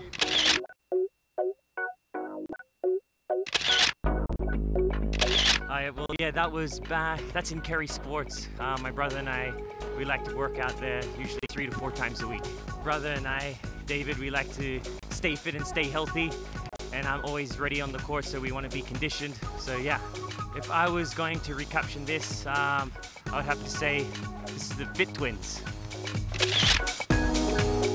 This is back at an out-of-town game in Qatar. Yeah, we went to the desert somewhere there, camel riding. It was my first time, and it was a great experience. So it was good to get on something like that and ride it. If I'm going to recaption it, I'd have to say it was too hot. This is back when I was playing in Czech Republic for the under-16 national team. It was a great experience. I remember it was winter back then. If I would have to recapture this, I would have to say Totoy pa ako. Yeah, this picture's back at the rookie draft camp, I think around 3 years ago when my brother and I entered the draft. Yeah, so back at that camp, a lot of guys were getting us confused. So yeah, David and I would just make some jokes around and trick them. And if I had to recaption it, brothers that work together. This picture actually brings back a lot of memories. It was our last game with my brother and I for Beta. We won that championship. So yeah, it was a great experience and great feeling. If I had to recaption that, I would have to say brotherly love. This is Anthony Semerad from Talk and Text, and this is Recaption. So there you go. That was Oppo Recaption with Anthony Semerad. Ibang-iba yung itsura niya nang bata pa siya. Now we have a very special guest here on Oppo Sports 5 Center because we have the PR manager of Oppo, Sir Isan de Guzman. So I heard that Oppo is now number 2 in the Philippines. So can you tell us a bit more about that? So we just reached number 2 lately. So the selfie revolution is now really into the market. And now we have the new Oppo F3 in black color. So, along with this new black color, mas marami ng gusto ng aming smartphone. And also, meron kaming partnership right now with Spider-Man. So, why not watch Spider-Man with your Oppo F3? And it looks very classy in black. What is your favorite feature dito sa ating Oppo F3? Of course, yung group selfie camera. Kasi you can join in, dati ang selfie hanggang pang-5 lang. Why not join in more than 100 or even 15 or for your friends? Yung buong barkada kasya sa isang selfie. Kaya nga tawag groovy. Tsaka not just your barkada, kung meron kang magandang view na gusto makuha, kuhang-kuha ng groovy cam nitong Oppo F3. So any final messages sa lahat ng mga Oppo fans out there? Well, watch out for the new Oppo F3. It's available now in the market for 15,990 pesos. So just buy a new Oppo F3 in our authorized dealer stores nationwide, and you can even get tickets for Spider-Man soon. And we'll just announce. Follow us in Facebook for more details. Thank you so much for joining us today, Sir Isa. Now we'll be moving on to Oppo. Kilalanin natin si Idol kasama si Arnold Van Opstal. Hi, ako si Arnold Van Opstal ng San Miguel Beerman. Ito ang mga bagay na hindi nyo alam. Number one, workout almost every day. I'm at the gym almost every day. Kahit kung hindi ako maglalaro ng basketball, let's say in 20 years, I'll still be working out in the gym. It's one of my hobbies, my passions. Stay fit and stay healthy. Number two, I don't eat beef and I don't eat pork. I'm trying to stop eating chicken. So, magve-vegetarian rin ako one day. Napaprocess ko lang ngayon. Another thing is that me and David Semrat are from Australia. I'm from Sydney, he's from Brisbane. And in practice, we call it the Aussie to Aussie connection. They're all close to me, but we have a special bond because he's from Australia. Yeah. Once again, ako si Arnold Van Opsel ng San Miguel Beerman. Now you know. There you go, more about Arnold Van Opstal. Now moving on from the PBA, let's move on to the PBA D-League. Silipin natin ang results from our last day of action. Signal, tinalo ang Wangs 94-69, headed by Jason Perkins with 24 points, 5 rebounds and 2 blocks. Sa ating second game naman, it was CEU defeating AMA 100-85, led by Rod Ebondo with 27 points, 22 rebounds and 3 blocks. Monster game para dito kay Rod Ebondo. So keep on watching our PBA D-League Foundation Cup games on Monday, July 3 sa Inares Arena, Pasig City. It will be Zarks taking on Wangs at 3 o'clock p.m. Racal versus Flying V at 5 o'clock p.m. Ang ating delayed telecast ay nasa Aksyon TV at 8:30 p.m. So there you go. Keep on supporting our players dyan sa PBA D-League. Moving on from basketball, silip naman tayo sa volleyball scene sa ating Philippine Superliga. Let's check out some of the highlights from yesterday's games. Hey guys, I'm Chino Luipio coming to you straight from the Phil Oil Flying V Arena for the first day of the quarterfinals ng PSL All-Filipino Conference. Ang first game natin, it was a defending champions F2 Logistics Cargo Movers versus Genetica Ayala Life Savers. Of course, ang ating defending champions, they want to get that crown once again and go back-to-back. They gave everything that they could from start to finish. Kaya naman itong Genetica Ayala Lifesavers wala nang magawa. Ang F2 Logistics just too strong. 25-14, 25-19, and 25-17 ang ating naging final scores. Straight sets para dito sa F2 Logistics, and they will go to the semifinals since the quarterfinals is just a knockout round. Para sa ating second game, Signal HD Spikers versus Coco Life Asset Managers naman ang naglaban. And it's gonna be the same story. The higher seed will win this game. Nakita natin ang action dito. Masyadong malakas. Signal HD Spikers, Jovelyn Gonzaga, Rachel Andakis, Honey Royce Tubino, and the rest of the crew giving it their best to secure that semi-final spot na kanilang inaasam-asam. At si Coach Kung Fu Reyes, wala nang magawa kundi mapanoorin ang kanyang team matalo. Final score, straight sets ulit para dito sa Signal HD Spikers. Tuloy-tuloy po ang ating quarterfinals. We will be heading to the Malolo Sports Convention Center on Saturday. Petron versus Santa Lucia at 5 p.m. and Photon versus Cherry Loom at 7 p.m. Magkita-kita po tayo dyan. To all of you guys na mga fans ng volleyball, you know where to go. Ako po si Chino Luipio. I'll see you guys next time. Thank you so much, Chino Luipio. Congratulations to F2 and Signal for getting those dominant wins. Of course, we will be moving on to the quarterfinals very soon. Watch out for that. Now, speaking of watching out, there is something to watch out for ang ating Kwentong Gilas because our next episode will feature Gio Halalon. And we have a sneak peek for all of you. Panurin natin yan. Ako yung pag may kalaro, pag niyaya ako, ako kaagad eh. Isang araw, pagising ko, basketball, hapon, basketball. Pag uwi niya ng bahay, papaluin ko talaga siya kasi hindi siya magsabi sa akin kung saan siya magpunta. Hard work lang talaga. Gusto ko lang talaga na sana makamit yung pangarap ko na mag-PBA ako. Sana dating ng araw, nandun na ako sa mga idol ko, makakasama ko na yung mga idol ko.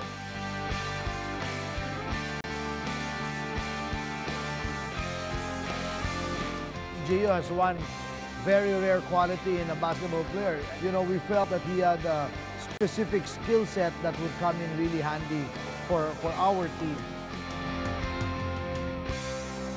Abangan po ang Kwentong Gilas Episode 5 featuring Gio Halalon on Sunday, 4 o'clock p.m. July 2. So watch out for that.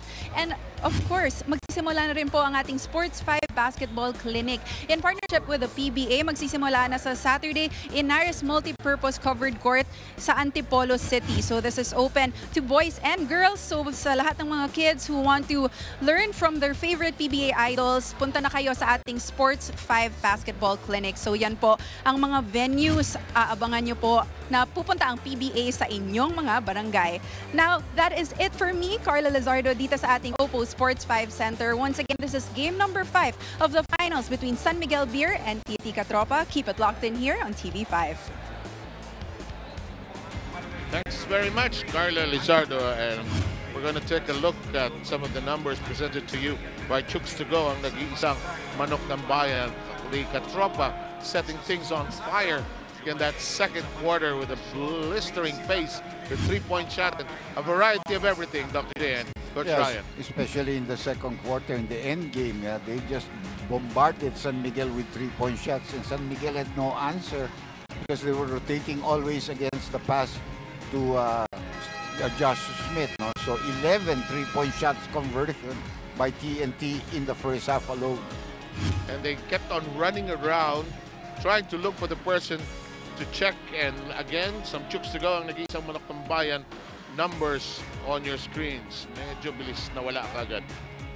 Well, the difference maker really in the first two quarters, especially the second quarter, as what Dr. Just mentioned, was the ability of TNT to shoot more accurately from the three. They shot a total of 12 times and they made 8. So that is a whopping 67% from the three. Dok, napakataas nun. Yeah, definitely. That thing you will take all the time. No? Yung kalaban nila only 4 conversions. So that's 7 difference already of 21 points there. And San Miguel also struggling from the free throw line. They've been given 24, but they've missed 10.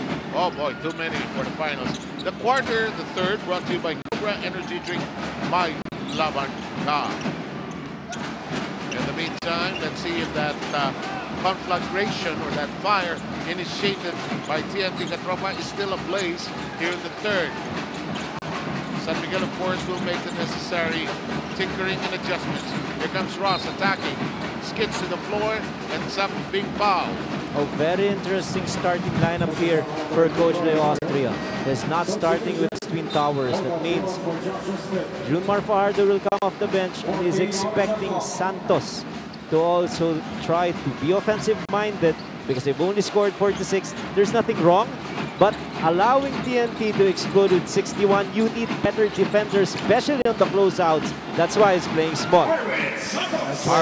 Go ahead, Dr. J. That's why Arwin is there, you know, obviously to have a speedier lineup, a guy that can rotate faster. He also is a good offensive player, so they never take that away from him. It's going to be a holding foul on Ross. Yes, indeed. And the points you were making about Spider-Man, exactly what happened in that last offensive rebound. Ross with his second personal foul. 61-48 is our current tally. Here's your lineup, Coach RG. It's X. The real Ross must show up. He has not dominated this ball game except for that steal, but in the first two quarters is minus 11 every time he was inside. Improved the double team to stay out of foul trouble.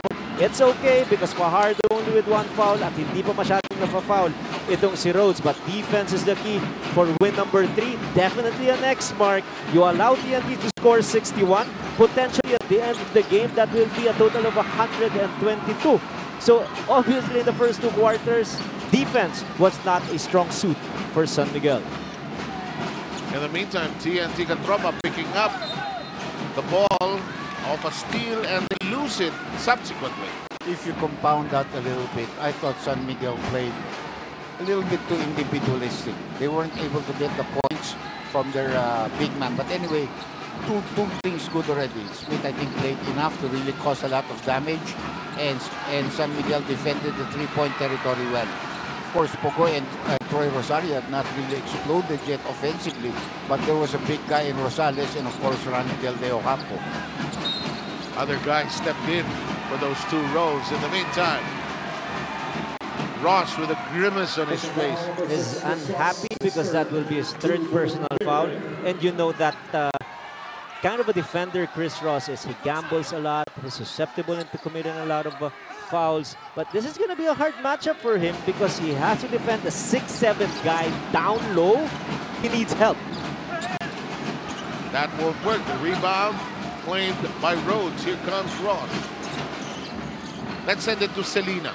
Yes, unang ginawa ng coaches ng TNT during the halftime break, paalala sa katropa that SMB tends to capitalize on the third quarter. So they must keep their guards up and stay connected on their defense and ball movement. Sa panig naman ng San Miguel Beermen, they acknowledge how the katropa are lighting things up from beyond the arc. And si Joshua Smith naman isn't scoring so much. So they want to stop double-teaming him too often and mag-focus sa pagdepensa sa ibang perimeter shooters ng katropa instead. Gentlemen? Okay, I thought Selena would send us into a timeout, so I'll do it. We'll have a timeout. We'll be back.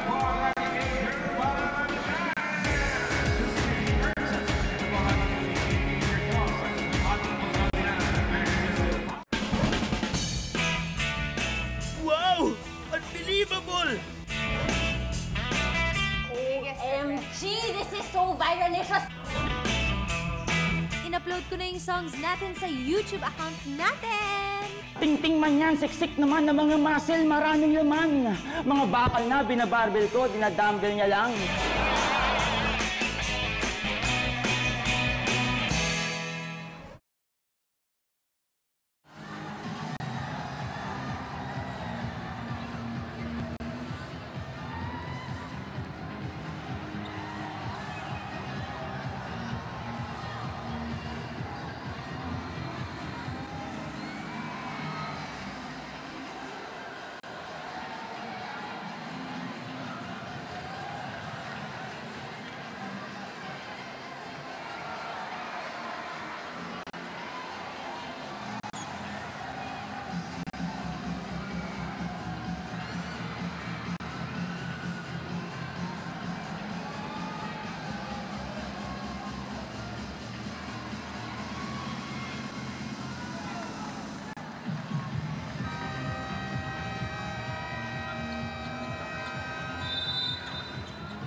We are currently in the third quarter, a quarter that has always been won in the series so far by San Miguel. But the lead is now in the hands of TNT, a 10-point lead.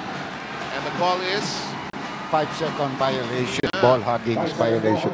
Gusto na rin tumawag ng timeout si RR. Galing na sila sa timeout pero hindi na inabot. No, TNT knows that San Miguel is too good a team to go away. So they really just have to weather the storm here. And a good start once again for San Miguel. A 5-0 run for them.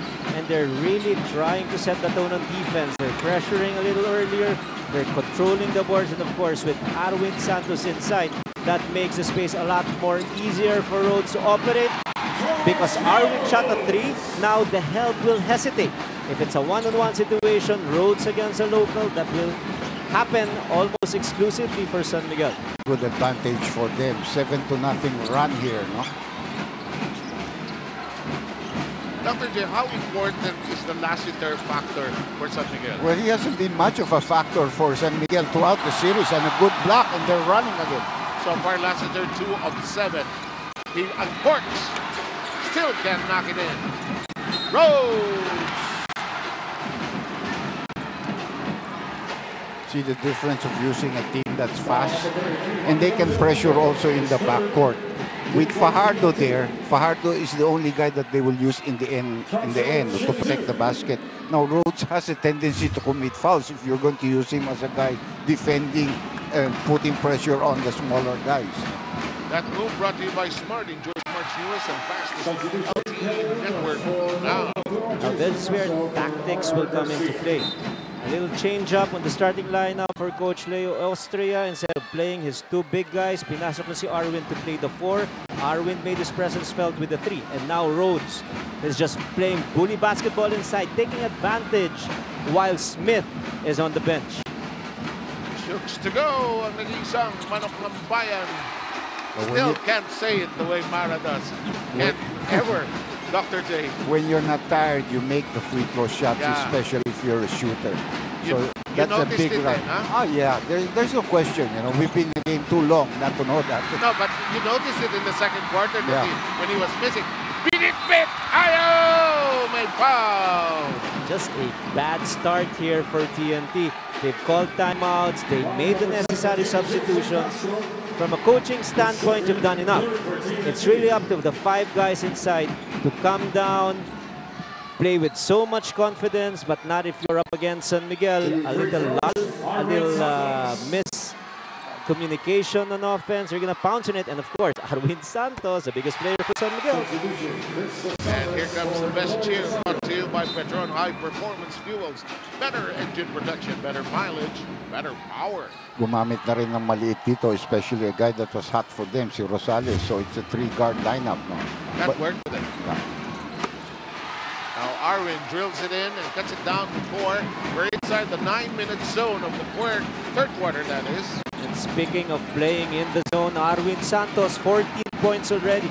In the series, is only averaging 12.5. The best performance so far was a 16-point performance in Game 2. Now almost a turnover. Blind side on each side. Layup will not work, and there is going to be an opportunity to shoot free throws. Rhodes with a foul.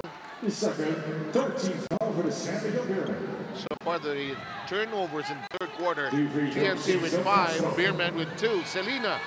Yes, madami siguro sa inyo ang nagtataka ano ang ginagawa ng isang Jason Castro para ipagdiwang ang kaarawan niya. Well, Jason says he usually spends it with family. 7 na taon na daw siya naglalaro sa PBA as he turns 31 today. Pero first time daw na may game siya sa kaarawan niya. Kaya naman today, panonoorin siya ng family niya at lalabas sila for dinner. His birthday wish, blessings and good health for his friends, especially his family. How selfless is that, gentlemen? Happy birthday, Jason. When you are greeted him after. when you're a point guard, you learn how to distribute blessings, tidings, good food. Kapampangan kayo ni pa ito. Yes, sir. Wow. And also happy birthday also to our director and our si Dong Kapitpul. Yes. Yeah, and I can't wait for this game to get over and finish.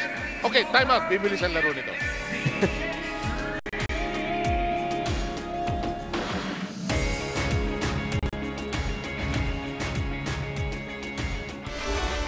Mas marami ka pang fans sa paggawaan ng pamaypay. Yung mga videos mo, mas marami pang views sa mga bahay sa Tagaytay.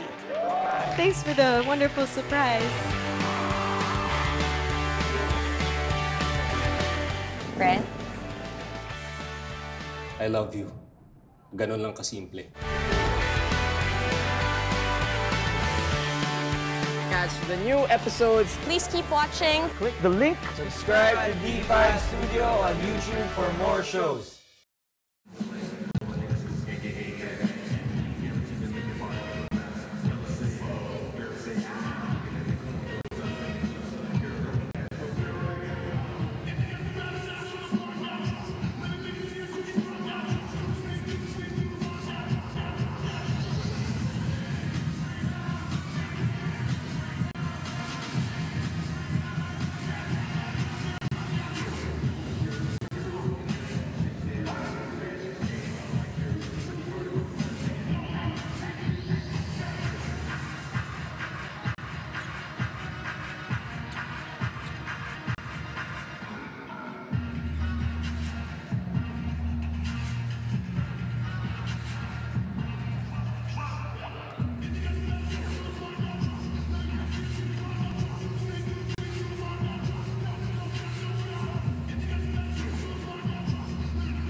This series is tied at 2 games apiece. This chess match is at a stalemate, and let's see what happens and who moves forward and moves closer to a possible title. In the meantime, Arwen still on fire. You know, I wanted to say in the first half, he is really the barometer of their team because he's the only guy coming off the bench that's really scoring for them. And he has 7 points already in this quarter. 7 of his 16, and there's a block on that shot. Sometimes he does things that don't even show up on the stat sheet, really. Because he's a very good defender, he can play you one-on-one. He can also provide a solid weak side defense. And not only that, as what we saw, he can even collar those rebounds. And he can mess up your mind as well if he wants to. In the meantime, here's Lassiter pining for a shot, creates the break, gets it to go, at nag-bound pa ng foul. It's a fantastic run, Coach Ryan. Yes. Dadalawang puntos pa lang ang TNT dito sa third quarter. Now we scrutinize now the numbers of San Miguel at the end of the first 24 minutes of action. A total of 46 points for them. So now they have a total of 61. A lot of shots taken from the outside, courtesy of Arwin Santos, and multiple possessions. Taking advantage because of his height. Lassiter, not really known to be an operator inside, but why not if you see a mismatch? Because he has a fresh move brought to you by Rexona. It won't let you down. May technical foul dito called against Arwin Santos for delay of the game. Second motion. And that he has to be worried because a technical foul, any other combination of flagrant or technical, and he's out of the ball game. Which happened to Rhodes in the previous game. Jason Castro scored the only 2 points for San Miguel in this quarter, misses the technical free throw. 15-2 run to start the third quarter for San Miguel. You know, I know you're a coach now, and you're a good coach. You won couple. The first thing you tell your players is we have to defend because we cannot just outscore this team. We have to stop them from scoring. And that's when we can make our comeback. And that is exactly what San Miguel did here in the first minutes of the third quarter. They forced turnovers. They upped the tempo in terms of pressure. And now TNT is having a hard time executing sa half court. Our referee sliding as if he was sliding into first base there. All in the line of duty. Watch this sequence. Imports colliding here. Offensive foul was called against Josh Smith. Up, and bam. And that's what you call a split. Yan a split yung ginawa ni referee Yante. Split. And he gets applauded. It is not every day and the referee gets applauded. Yeah. Well, this was a funny applaud. Hindi ko makakalimutan nung araw, pare, si Totoy de la Cruz. If you remember. Ganon rin. Nung nag-slide, palakpakan lahat ng tao. Natuwa sila, nag-slide. But he was a good referee. I liked him. Ito, 63-62. Pagkakataon para sa Beermen. Agawin na ang lamang. 3. Ayaw, malakas. Naibit sa backward foul si Lassiter.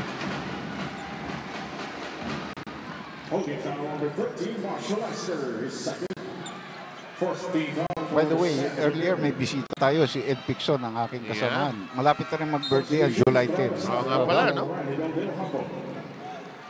He still works with the ABAP. No? Yes, boxing, amateur boxing. And the world is his oyster. You watch too many Fox. I asked him, where did you come from this time? Some Kazakhstan or Kyrgyzstan? That's where he goes. Yeah, he does. Open shot. Oh, in and out. Here we go. Intensity City is back in town. Nice drive in the basket. Magandang pasa yun. Perfect timing. Yes. They had the numbers there, and it had to take Jason Castro to make a good decision on that pass. Lassiter trying to get himself into shooting position. Can't shake off the defense of Rosario. Lassiter wiggles open. Opposite pass behind the back. What a move! What a move! That's just very good handles there done by Rhodes. He was able to elude the defense by it seems like it's a simple wraparound, but you have to practice that to make it perfect in game situations. That's going to be a foul on Charles Rhodes. You know, Lassiter has been making that pass to Fajardo throughout this conference, this series. It has never worked because Fajardo cannot dribble the ball that far out and get to the basket. And this is a fresh move. Fresh indeed. Brought to you by Rexona. It won't let you down. Just an incredible run here again by San Miguel. They force another turnover. It's not yet over. Cabagnot. And San Miguel is back in the lead. Now, just too many mistakes here for TNT. And you know what's going to happen? Because Smith is inside, as soon as they force turnovers or miss shots from the outside, they run. And they're going to be unstoppable once that happens.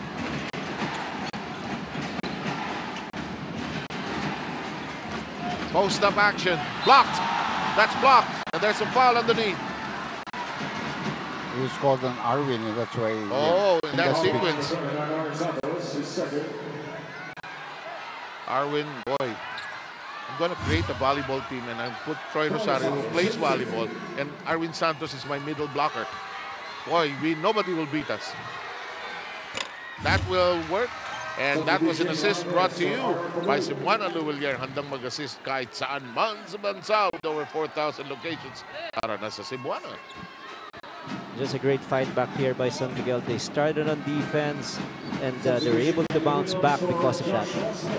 And samantala, dribblers ang ating Phoenix Accelerate Moneyball best player of the game ay si Christine Joy Ocampo. Congratulations, Christine Joy, dahil nanalo ka ng 3,000 pesos sa ng Phoenix Accelerate Gasoline Engine Oil na may speed booster para may power on demand ang kotse mo kahit anong trip. TNT back in the seat, back in the controls by one. Lassiter tries to shake off his defender. Here's a baseline attack. The pass to Cabagnot. Cabagnot can't lift it. Here's Arwin. Execution, the vision to make the extra pass, and the quickness. That is what San Miguel possesses right now. A totally different kind of offensive system if Fajardo is inside. Rosales has another three-point shot. What a big contribution. Yes, 14 indeed. points. His best in the series. Three-point shot brought to you by Oppo F3 Plus dual selfie camera. Now Rhodes has to be careful. Doc mentioned it earlier. Ay, hindi. Si ano natawagan pala, si Arwin kanina ay natawagan ng technical. Okay. Ayun na. Let's take a look at that again. This was the pass to Arwin. If we can slow-mo that last play, why Charles Rhodes was complaining and complaining, because he felt that that ball went off a TNT player. Let's go with the free throw first. That won't bite. The guy makes all his three-point shots with me, but when you come to the free throw, you're all alone. Here we are, Dr. J. Tignan natin ito.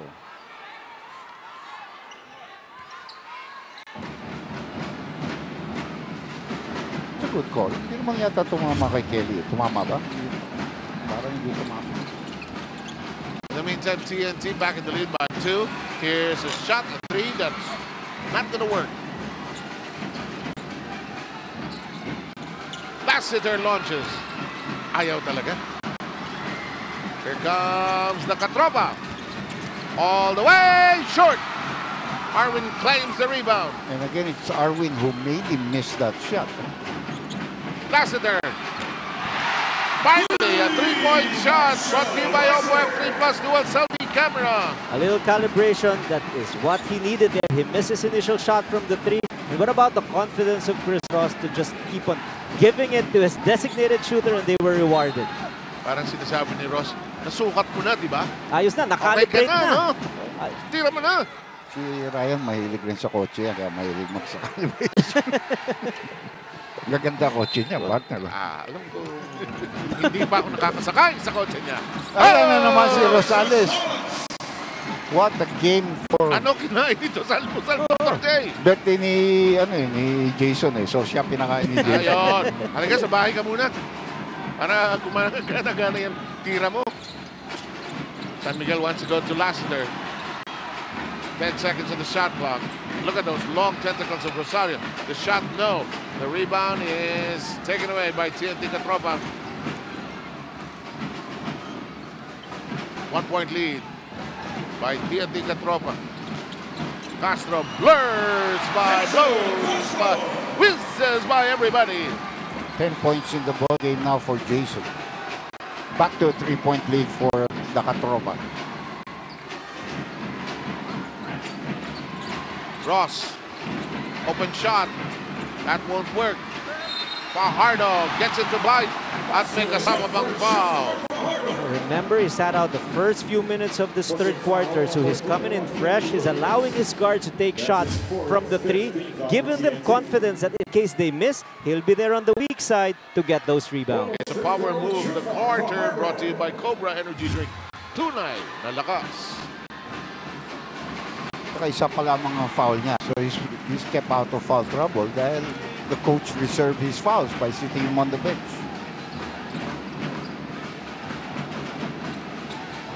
Inside 3 minutes. Rosales.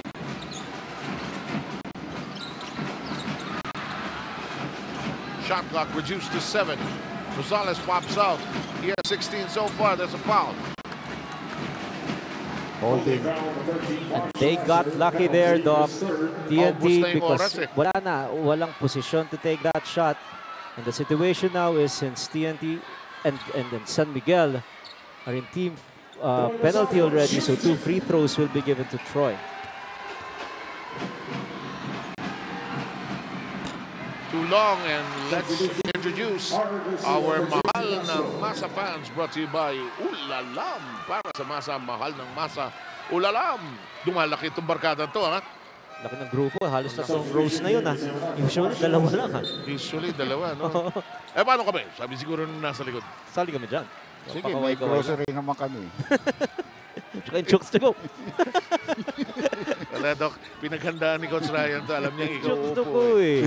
Nabiyayaan ako nun, eh. Pag tayo pinaulan na ng manok dito, baka tayo sumuko, ha? Alam mo naman, bumahalin tayo ng mga kaibigan natin sa Chokes to go. Samantalat, whoa! Semerad is in the game. Arwin, lock and load. Bang! Iba talaga concentration ni Arwin. Oo. Kaya naupo nung nakaraang game niyan dahil doon sa deliberate foul. He was really big against San Miguel. Game changer yun doon. Oo.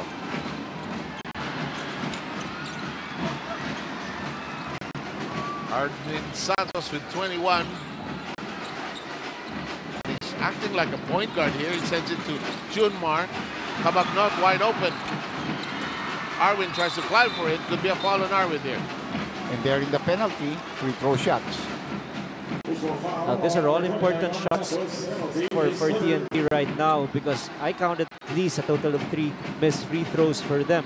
They could have weathered the storm a little bit better at nakalamang pa sila rito, but one technical free throw missed by Castro, another one by Rosales, and before this trip, 1 out of 2 for Rosario also. That will go. And the selfie time is brought to you. The selfie time brought to you by Oppo F3 Plus Dual Selfie Camera. Dr. J, I remember you and Yang Gao pointing out in the first game that, you know, pag ito mga player na ito, going for you, iiwan mo dyan sa loob eh. And that's exactly what they're doing with Arwin at this point. Well, nakita niya what changes happen. No? His defense, his offense, his fire, leadership at the same time. Ayun, nagbintis na naman si Troy. That's his 4 out of 6 in this quarter from the free throw line as Rosario.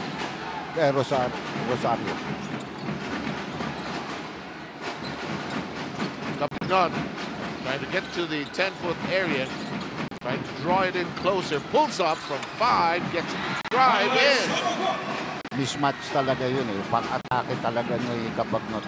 Yeah, just too crafty with the ball. With that kind of an advantage and the opponent is already in team penalty, mahirapan ka talaga depensahan si Alex. Cabagnot with 16 points, that is blocked.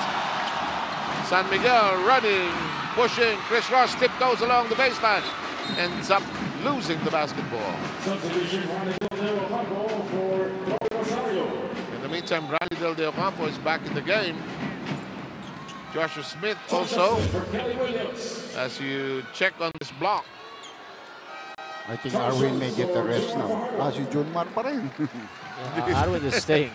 He's got 21 points. Kaya naalala ko yung si Dr. Jet si Yeng. Iwan mo. Yeng's line was, iwan mo na dyan. Habang mainit. Ayun na, pinagpahinga na.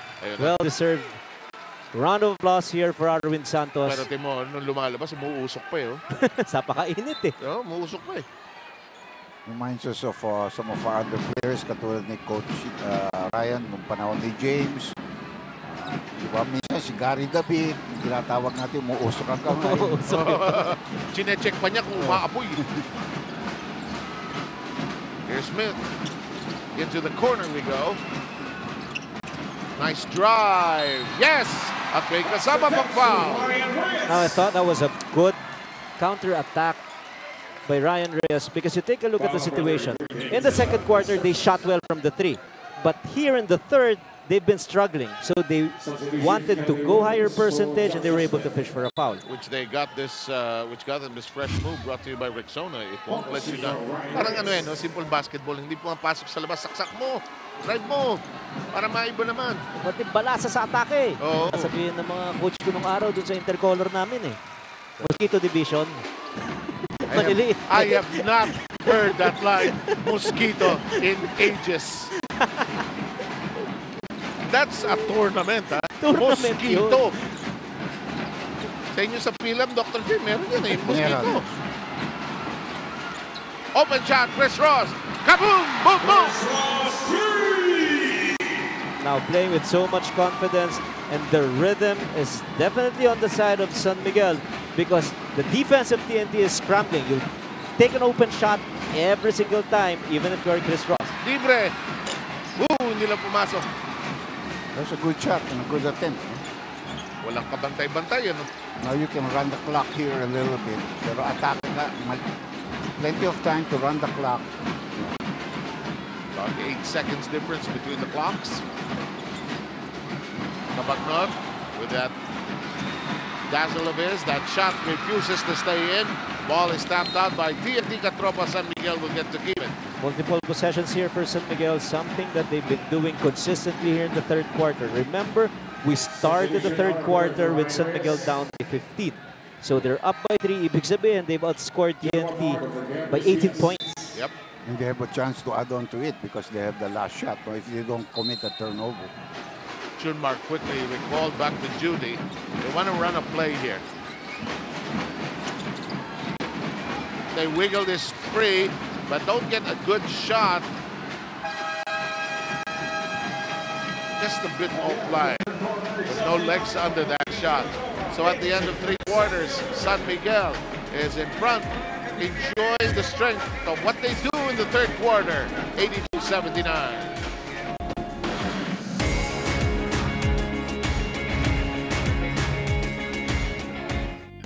Ako yung pag may kalaro, pag niyaya ako kaagad eh. Isang araw, pagising ko, basketball, hapon, basketball. Pag uwi niya ng bahay, papaluin ko talaga siya kasi hindi siya magsabi sa akin kung saan siya magpunta. Hard work lang talaga. Gusto ko lang talaga na sana makamit ko yung pangarap ko na mag-PBA ako. Sana pagdating ng araw, nandun na ako sa mga idol ko, makakasama ko na yung mga idol ko.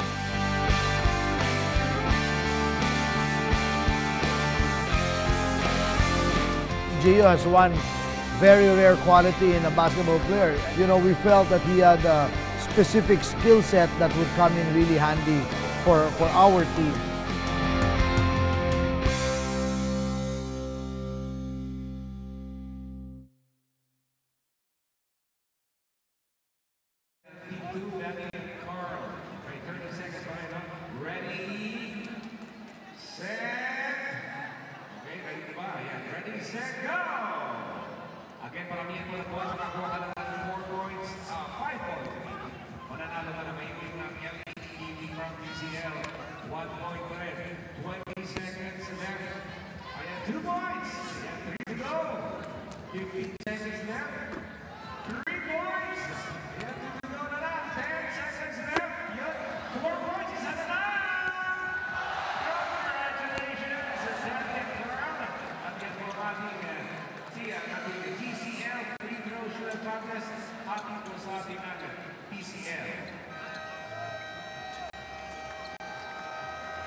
Substitution, Josh Smith for Taylor Williams. Marshall Smith for David Sebra. Aaron Santos for Junior Fargo. There are some stories that tell themselves the whole narrative. You don't even have to say anything. And he just showed what he can deliver with another sterling performance in the third quarter, again won by San Miguel. Fourth quarter is underway, brought to you by Cobra Energy Drink, May Laban Ka. And Lassiter beginning to feel good. Dr. J, San Miguel again with a strong third quarter. Yeah, that's their pattern, no? But that pick and roll play, hindi mainto yun if he makes his shot because Smith's not going to come out to him out there. In the meantime, Coach Ryan, Coach Ryan, TNT did not want to waste too many timeouts also, but fell into disarray in that third quarter. They struggled, of course, especially on how to defend Arwin Santos. 21 points for Arwin Santos. Total here so far, 14 coming in the third quarter. So medyo nagulat si Coach Nash Rosella that San Miguel opting to play with a smaller four-man, a quicker and a lot more space to shoot from the three. In the meantime, Lassiter misses the layup. Here comes TNT rushing. Boy fakes. Ooh. Borderline. Ooh. Nearly a traveling violation there by Del Campo. Garcia trying to wiggle open. Shot clock coming down to 7. Blindside attempt by Ross. He's done that so many times. 4-on-2 being fashioned out. This is gone. Now we've been saying it time and again, especially in this series. You force TNT to miss shots from the outside, San Miguel will run. Now force turnovers, San Miguel will run. And take a look at our score right now. San Miguel up by 7. Timeout. Back in a moment.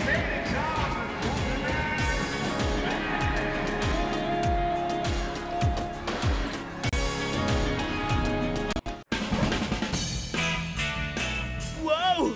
Unbelievable! OMG! This is so viralicious! In-upload ko na yung songs natin sa YouTube account natin! Ting-ting man yan, siksik naman ng mga muscle, maraming laman. Mga bakal na binabarbel ko, dinadumbbell niya lang.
Warning on Joshua Smith for Santa Fe on-call.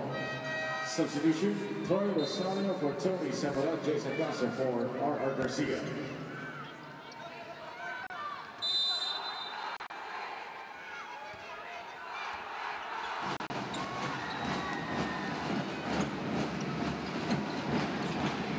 You know, you can use all the sports metaphors you can imagine. Pendulum, roller coaster, whatever. This has been such an emotional mood swing ride for these two teams. Nice pass downstairs. And Catropa trying to regain the momentum they had in the second quarter. We still have to credit the defense of San Miguel. Yes, TNT was able to make that pass and make a basket, but that was a hard pass because all the passing lanes were covered. The pass was actually very far from your comfort passing lane. Lassiter, I feel good, he seems to be saying. Now rhythm, that is what San Miguel is dictating right now, and this is exactly the kind of game that they want to play. They had 36 points in the third quarter, and now they're simply oozing with so much confidence. Not only Arwin, but now sama mo na si Lassiter on those pull-up jumpers. Lassiter with his biggest output in the series, 17 points. Previous to that, he had 16 game 3. Cabagnot wiggles open. Arwin blocked by Smith. 9.5 seconds on the shot clock. 9.5 to shoot. That's a good block. Although he got him in the body, but the ball is already gone from his hand. Cabagnot, it rims out. Rebound controlled by RDO. 7-point lead by the Beermen. 9:27 to go in game number 5. That will not happen.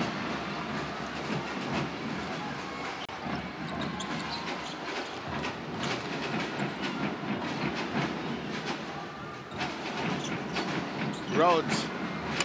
No.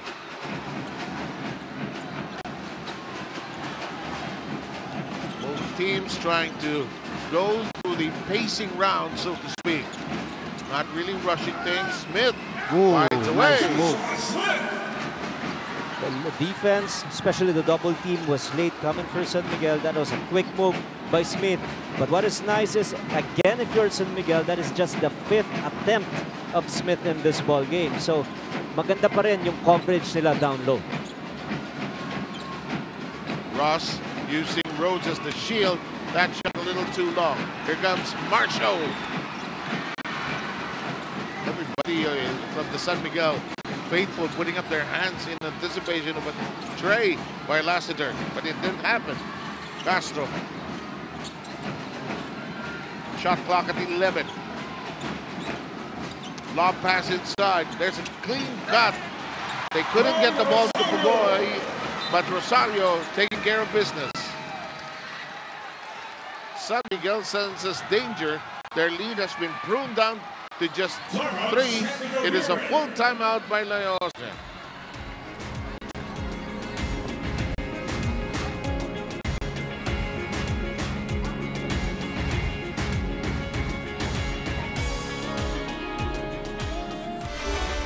Mas marami ka pang fans sa paggawaan ng pamaypay. Yung mga videos mo, mas marami pang views sa mga bahay sa Tagaytay. Thanks for the wonderful surprise. Brent? I love you. Ganon lang kasimple. Catch the new episodes. Please keep watching. Click the link. Subscribe to D5 Studio on YouTube for more shows. Lassiter will go. Troy, magkita ko sa ilalim. Get an offensive rebound. Hindi available mag-ball Lassiter. Okay lang. Hey, safety. Sorry, safety. Basta, when Josh starts down, rather than staying here, Joshua will go down here. Okay, para mayroon na tayong cross. Tama yung ginawa ko kapag anticipate mo. If you can go straight right away, you go.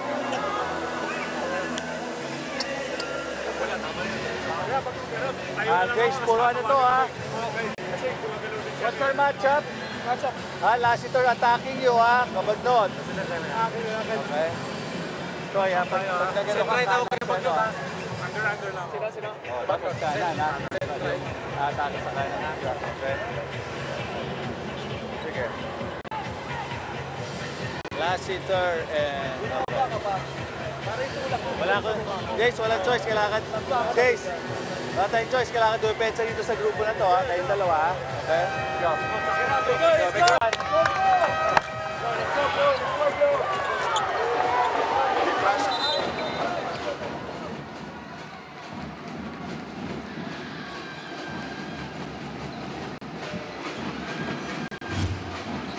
And let's check out this excellent shot brought to you by Stanley Hand Tools and Power Tools. Performance in action. Well, Coach Leo called this timeout because he saw a little momentum swinging with the fact that Rosario is being guarded by Lassiter.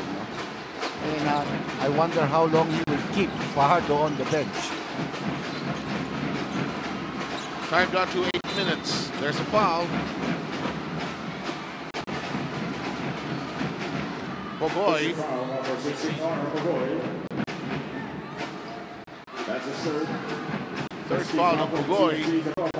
The Tropa, just their first team foul. Cabagnot lets it fly. No, that's not a good foul because it's a three-point shot attempt, I think. Huh?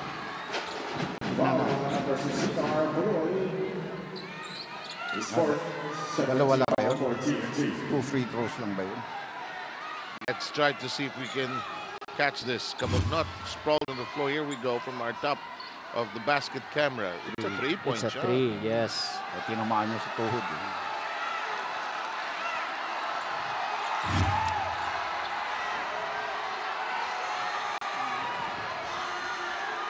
3 free throws, Alex Cabagnot.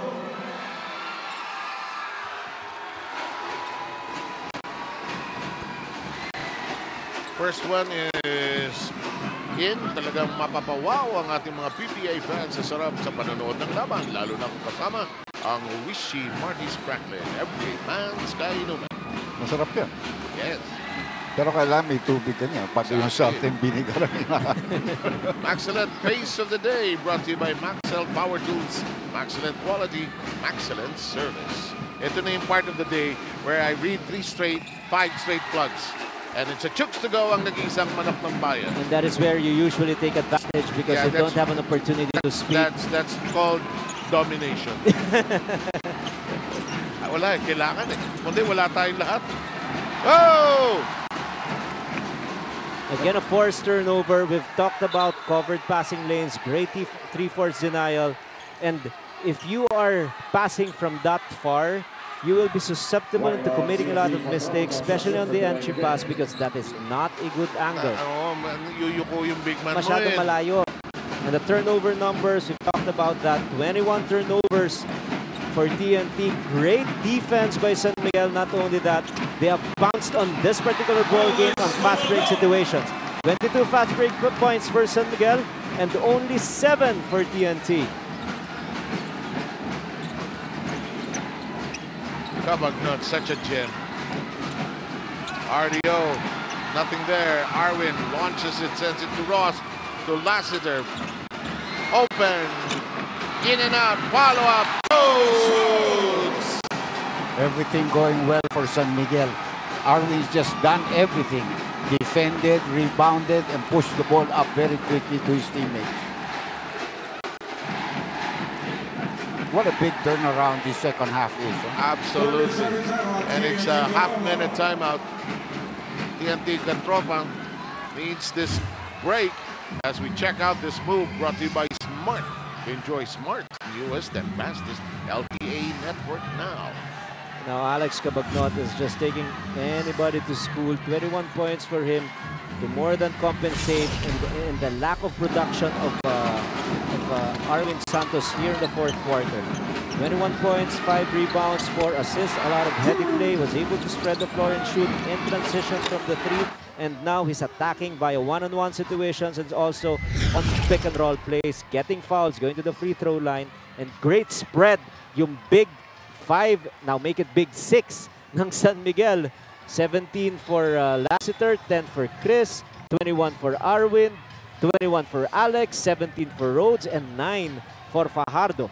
All those 6 players you mentioned, yes, the top scorers for the Beermen. And Cabagnot, of course, with that big game in number 3, 28 points. Here's a non-stop cheer coming up. Brought to you by Gulf Oil Power Track Motorcycle Oils. Makes your bike run like a super bike. Highest power retention all the time. So with this small lineup, they can put pressure in the backcourt, which they cannot do if they play Rhodes and Fajardo together.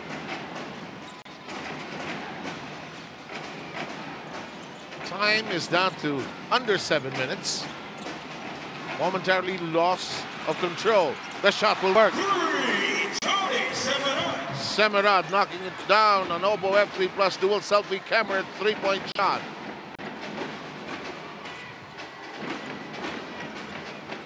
TNT needs those heaves from the long distance to stay in contention here in the 5th game.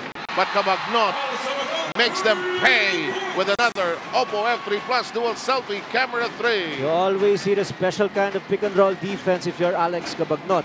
But he identifies that Smith might be a little too slow to step out and trap him. That is why the pick is always coming from the man of Smith. Bulit nakabawi agad itong si Semrad. Same spot, 6 straight points, back-to-back threes. Well, that was a good substitution. They bought him off that substitution. Alex gambled on a steal.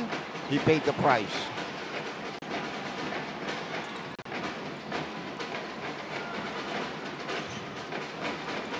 Here's Rhodes looking for help. May have needed to pass off earlier, but he was gaining momentum. There's a foul, apparently. Really was lucky. He got bailed out there because he had nowhere to go. He really is not a good passer from the post with his back turned to the basket. Parang he does not intend to pass back now, Dr. J. He'll go straight. You know, and he has the best shooters on the team. Yeah. On the floor with him. If he only realizes that. Here we go. Cabagnot. That will not work. San Miguel screaming for a foul. Yeah, referee Yante missed that.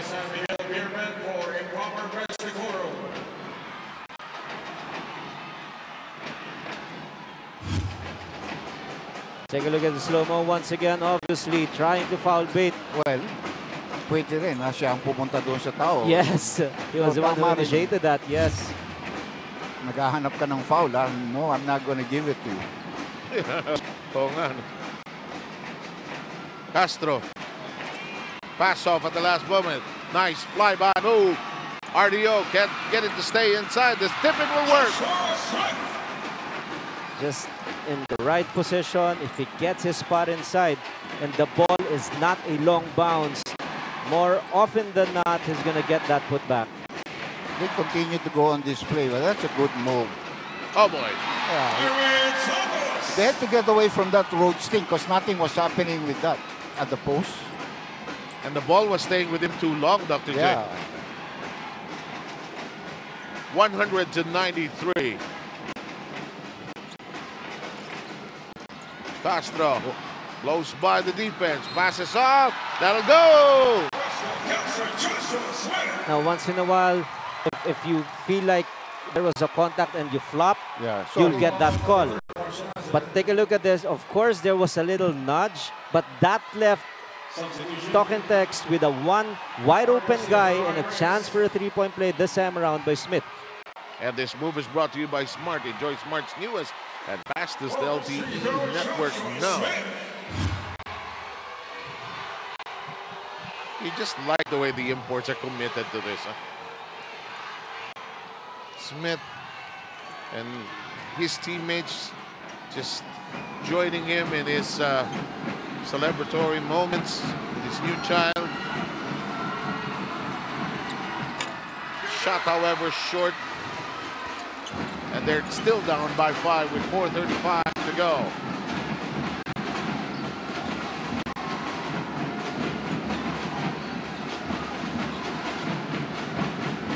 Shot clock reduced to 10. Arwin lets it fly for 3-point country. Too long. Rebound Samarad.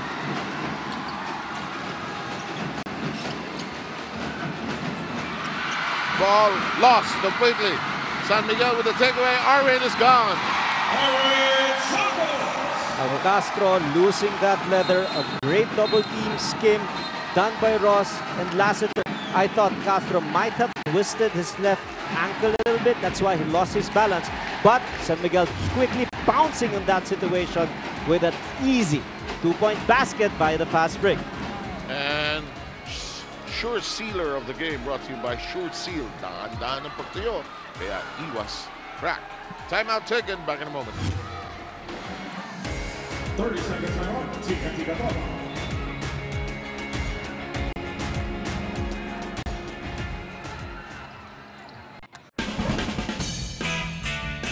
Wow! Unbelievable!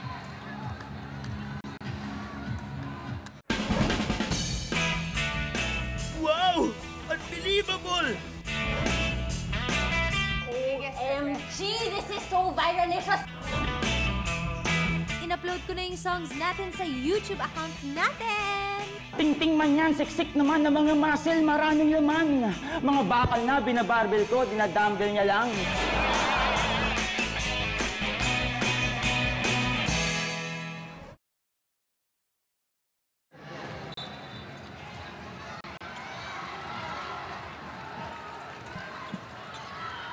Jason Castro checking on his legs there.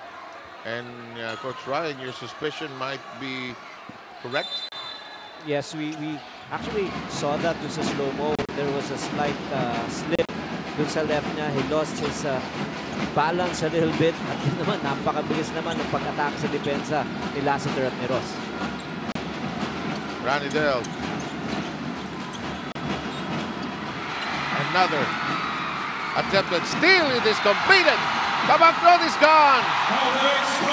Just fantastic defense done here by San Miguel, forcing a lot of turnovers for on the part of TNT. And don't look now, again San Miguel with a 9-point lead.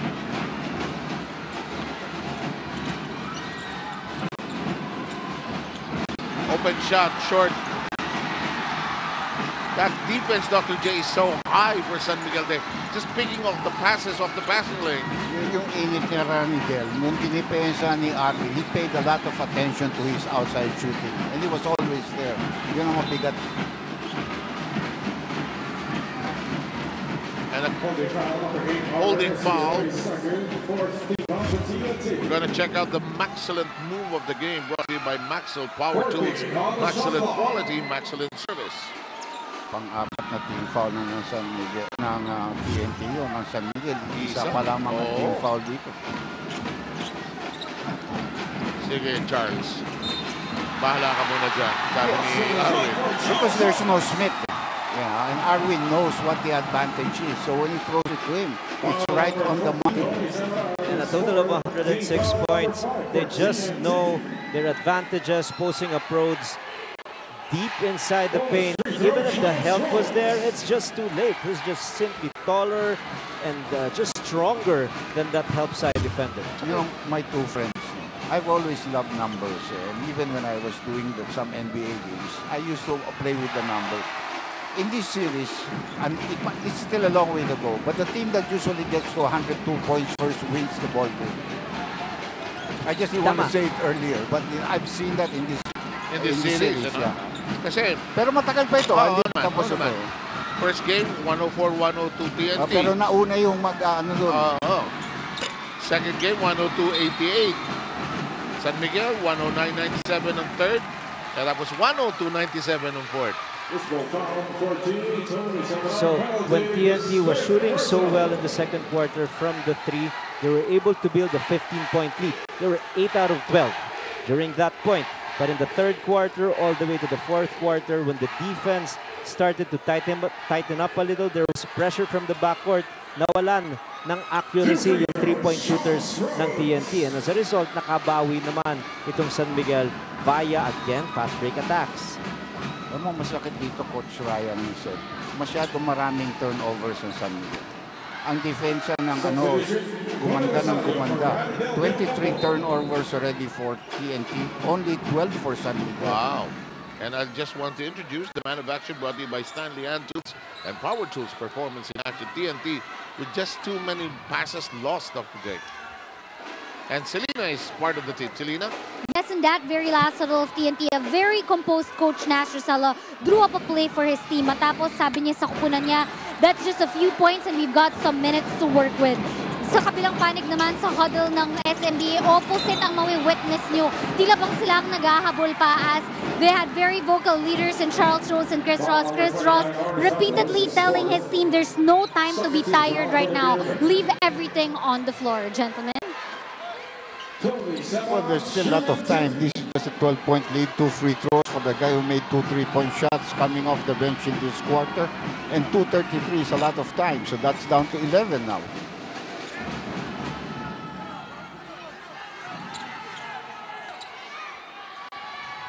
You know, sometimes you've gotten so used to watching games before na walang 3-point shot, you'd say, that's hard. Diba? But now with the 3-point shot, the big difference in the game, that's possible. In the meantime, that doesn't work, and San Miguel claims the rebound. That would have been big if he had made a follow-up. Could have cut it down to 9. Possession lamang. Time management for San Miguel. 9 on the shot clock. Rhodes heading straight for the basket. Got derailed, that is. Into the corner. He hit 2 there earlier. Hits 3. Oh, the game is still far from over. But it's just a 2-point shot. Yes, it is. And officially, that will be the way it'll count. 107-98. Timeout taken.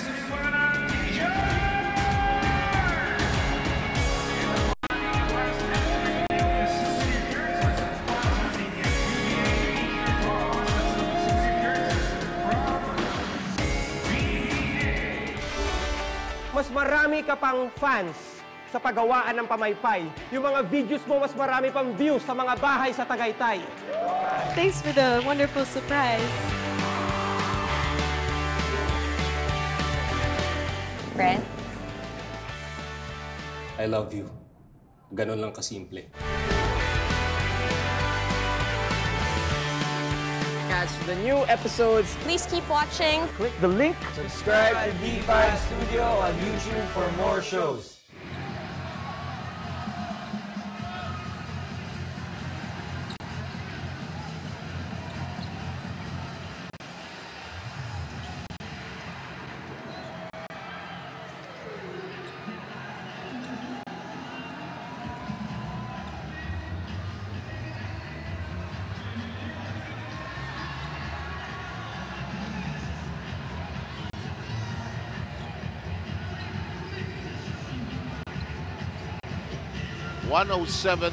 .98, and the time remaining in game number 5, 2 minutes and 6.3 seconds. Anthony Samarat coming to life here in a crucial stretch of the ball game. 12 points, 3 rebounds, 3 out of 5 from the 3-point range, and most of his baskets are actually coming here in the second half. When Ranideldo Ocampo, after scoring 19 in the first 2 quarters, was held scoreless in the third quarter and also scoreless in the fourth quarter. They needed another scorer.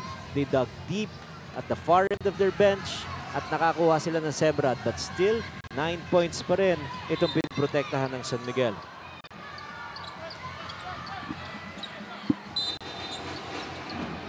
I really think the green knee-length socks, magaling na si Arwin, lalo pang gumaling.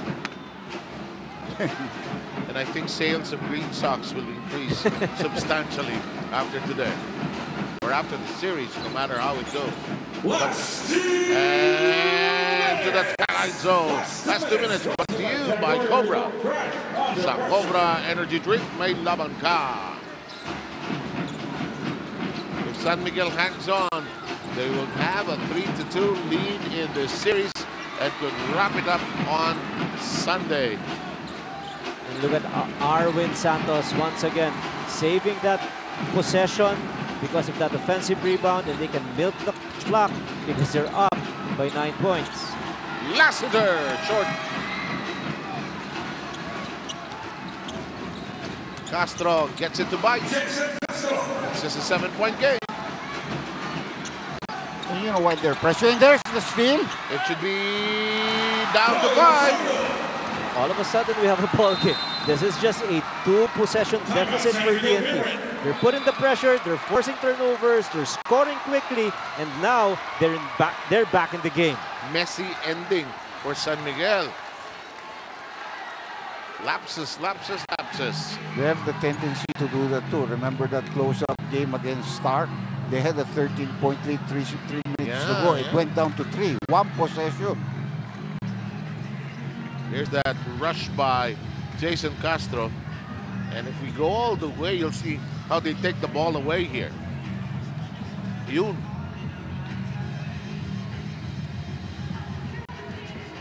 Jason Castro just becoming more active here in the closing minutes of the fourth quarter. That's the only shot that he was making. Look at his stats now. Actually, a total of 12 points na to eh. 11 assists, 12 points, 11 assists for Jason Castro. He was guarded once again. It was miserable for him. He couldn't execute because always there was a trap every time he was using that pick and roll. But what is nice is TNT may chance pa sa laban na ito. Well, nag-gamble si Coach Nash by using Semarab, and he certainly has helped.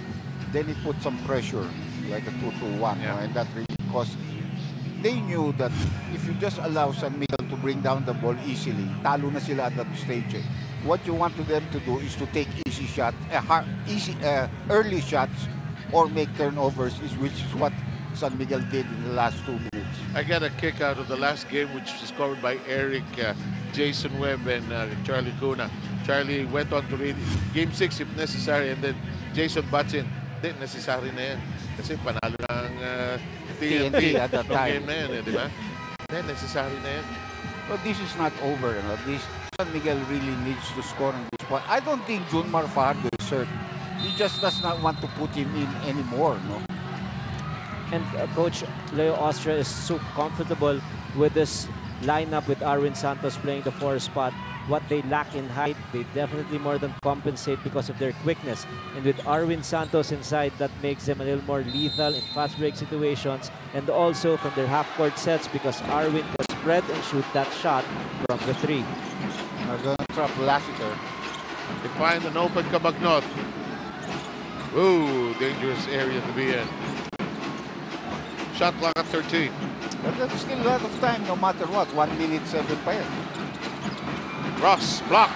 Here comes TNT. It's just a 5-point game. They have the numbers here in fast break. They had the foul to give, and they were signaling that from the bench. They had that 1 foul to give. Foul number 13, Marshall Lassiter, his 5th. First foul the Beerman under the last 10 minutes. 58 seconds, 2-possession game. Timeout, TNT Catropa. And the TNT Catropa will utilize a ceasefire.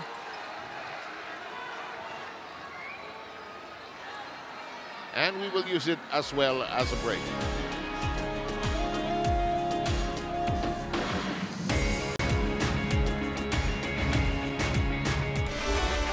Mas marami ka pang fans sa paggawaan ng pamaypay. Yung mga videos mo, mas marami pang views sa mga bahay sa Tagaytay.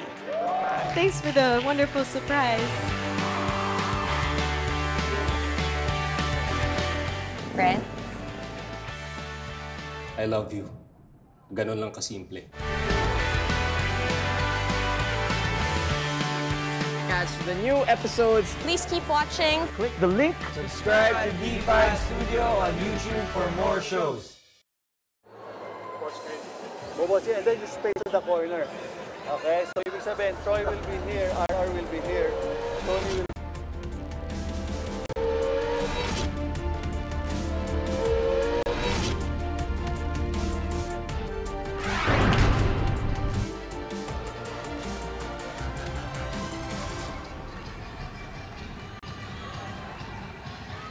San Miguel inches closer to the title if they hang on here, but we still have 58 seconds remaining. Some careless basketball earlier by the Beermen cut down this lead, a substantial lead earlier. 4 points lost in that swing. They had a lot of problems. It started when they had that 12-point lead, 2 free throws for Rhodes. He missed both, and that allowed TNT some playroom. Tapos, yung pressure, yung agaw ni Jason sa ilalim ng goal, that was very big because 1 second, nakakuha ka ng 2 points.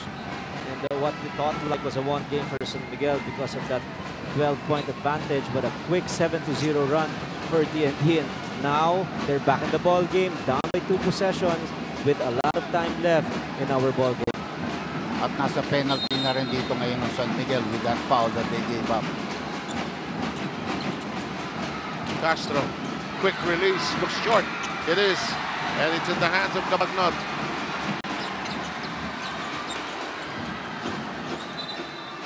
Timeout requested. Ilan na lang ang timeout na matitira sa kanila. They still have a lot pa pala. That was a good coverage of that pick and roll. I thought that was anticipated. In this kind of a situation, TNT would more often than not go to Jason Castro. And look at that, 2 guys challenging that shot. It definitely distracted the shot of Jason Castro. and good that because of the presence of mind of Bagnot, he was able to call a timeout. Now the game clock is definitely on their side.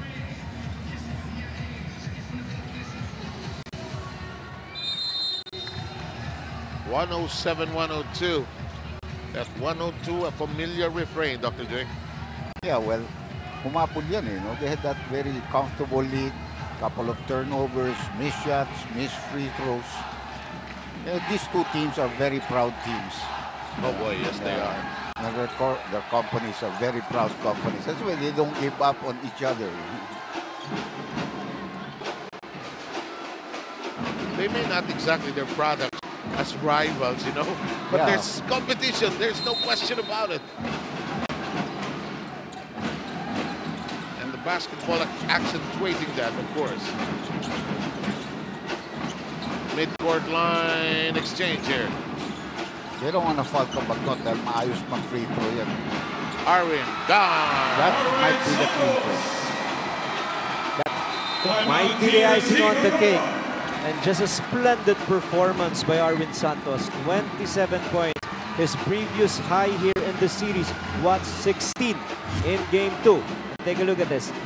Double team and just a missed coverage. A pinpoint assist pass by Bagnot to the red hot Arwin Santos for an easy twinner. Spins a web any size. Look out. Here comes the Spider-Man. That timeout was called by TNT. What a game. 27 points, 8 rebounds, 5 blocks. Marami pang na-change na tira yan. Oh. And you just have to commend the adjustment of Coach Leo Austria. Let's take a look at this once again. Defense is the key. Look at the number of steals. 11 steals, 9 block shots for San Miguel. A lot of forced turnovers, a total of 23. And they were able to translate it into 28 precious fast break points. And just simply suffocating with the kind of defense that they did. They did not do it just at one side. They were able to complete it also by scoring easily. Marami sa steals nila from the blind side, no? Emphasize sa kaliwa, idadalin sa kaliwa, tapos pagpihit, bang, huli. Alam mo, kaya na hindi na rin binalik ni Coach Nacio itong system. Parang na hindi naging effective whenever this Rhodes is the one defending against it. So papalit-palit yan. Pag tinanggal niya, doon niya pinapasok si Fajardo. Yung double team ni Arwin masyadong magaling. And then at the same time, magaling siyang umalis sa double team to help out if he makes the pass. And Fajardo was just so happy to get this rest and eventually playing a little bit fresh come Game 6 dahil very limited yung minutong inilaro niya. While Smith, he was covered on defense, a total of 7 attempts for him. 7 out of 7 actually from the field, but I thought he did not get a lot of touches, a lot of clean looks because of the double teaming scheme done by San Miguel. The regular customers of the bench of San Miguel still shocked that Junmar is on their bench occupying so much space. But look at that, another steal. That hurt. Because easily, that was already a layup for Kelly. He didn't have his regular game also today. And Semerad gone because of 6 personal fouls. No, actually, TNT would not have been in the game without Rosales and Semerad playing this way. No, Rosales really played well. He's coming back. No? And Semerad lalo na yung dulo, Dr.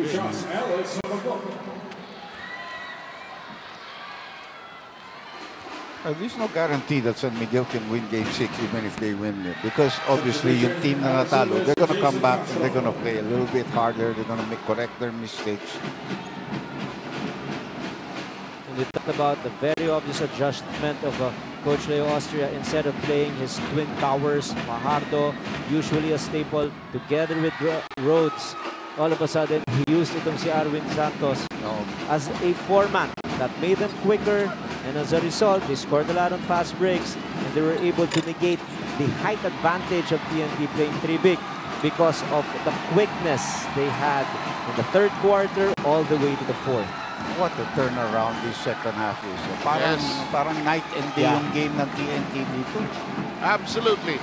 And San Miguel Beer finds itself a win away from winning, possibly, the Commissioners' Cup for 2017.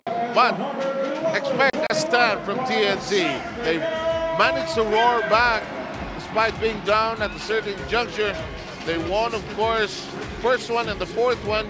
But now San Miguel Beer in a prime position to possibly win the title. In the meantime, we check out the power move of the quarter brought to you by Cobra Energy Drink. Tunay na lakas. And just setting up the ending here. This is our final count. Again, that 102 has been there.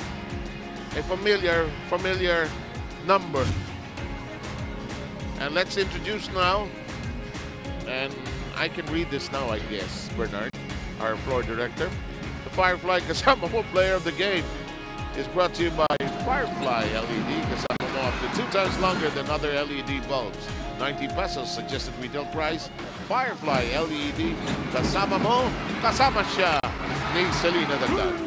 Yes, gentlemen, kasama ko ngayon ang ating Firefly, kasama mo, be the player of the game, Arwin Santos with 27 points, 11 out of 16 field goals, 8 rebounds, and 5 blocks. Grabe, Arwin, yung performance mo, lalong-lalo na ng third quarter, sparked a run for your team and solidified the win for you guys. Ikwento mo naman sa amin, Arwin, paano mo nagawa yun?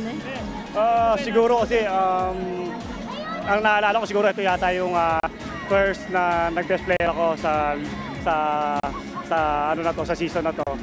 Siguro sa mga ganitong sitwasyon, kailangan ko talaga mag-step up kasi bilang captain ball, kailangan may kahit pa paano meron akong ma-contribute sa team namin. And thankful ako at least kahit pa paano itong game na to, importante. Kaya lang, hindi pa natatapos yung best of 7 na to. May isa pa. Kailangan makaisa pa kami. Kanina na pag-usapan mo yung kailangan mo makipag-contribute and nakita nga namin you defended, you rebounded, you pushed the ball up to your teammates, lahat nagawa mo. But kanina na nakausap ko si Coach Leo, ang sabi niya sa akin, the key to the win today is to stay connected defensively. Evaluate mo naman kung anong performance ng koponan niyo in that area. Siguro, nagkaroon kasi kami ng problema ng after ng second quarter kasi lumamang sila ng 15 points. So, parang doon sa sa dugout kanina, sabi ni Coach Leo, ano dapat natin gawin para ma-stop natin yung offense nila kasi nagkakago yung depensa namin. So, ayun, mabuti nakuha namin, napag-usapan namin doon sa loob, kaya maganda yun na nangyari. Ayan, nakita nga namin. Congratulations once again, Arwin. Kanino mo naman dinededicate ang panalong ito? Una, siyempre, sa mama ko, saka kay papa ko na kahit wala sila dito. And sa asawa ko, kay Smoothie, sa mga anak ko, kay Yogan, kay Ella, kay Danica, kay Audrey, kay Jaden, kay Yona, at kay Boss Danny, ang best agent sa PBA. At siyempre, pinapasalamatan ko ang pinaka parang boss namin, si Boss RSA, na talagang nagluluto pa ng masarap na pagkain na healthy para sa amin. Boss, maraming salamat para sa inyo itong laro na to. Ayan, iba talagang Arwin Santos, napakaraming supporters. Congratulations once again. All right, that is all for now, gentlemen. Thank you very much, Selena. Doug. Gentlemen, your closing words as we show some pictures of this great series. Dr. Jen, let's start with you. Yeah, TNT has won this championship before, so they have every chance to come back. But they have to play with a little bit of fire. Leading by 15, you obviously know the other team's going to do something. But then you allow the other team to come back an 11-0 run, and quickly they're back in the ball game. It doesn't really happen, In the old days, you give TNT a 15-point half an inning, you can go home. Yep. And they still have the team, Yep. So Yep. now San Miguel is that kind of a team, so you must always expect a fight back from them. Coach RG? Too many turnovers for TNT, which resulted to 28 fast break points for San Miguel. A great adjustment on the part of Coach Leo Austria, playing with Arwin Santos in the 4 spot. They became quicker. It's now time for Nacho Rosella to make the necessary adjustments to survive the series.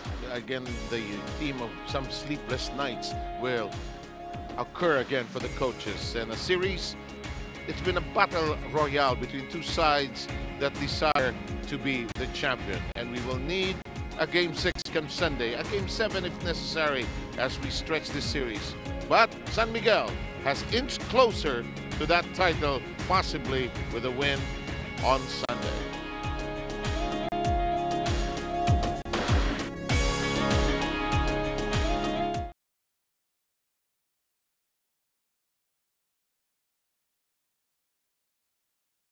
They refuse to lose.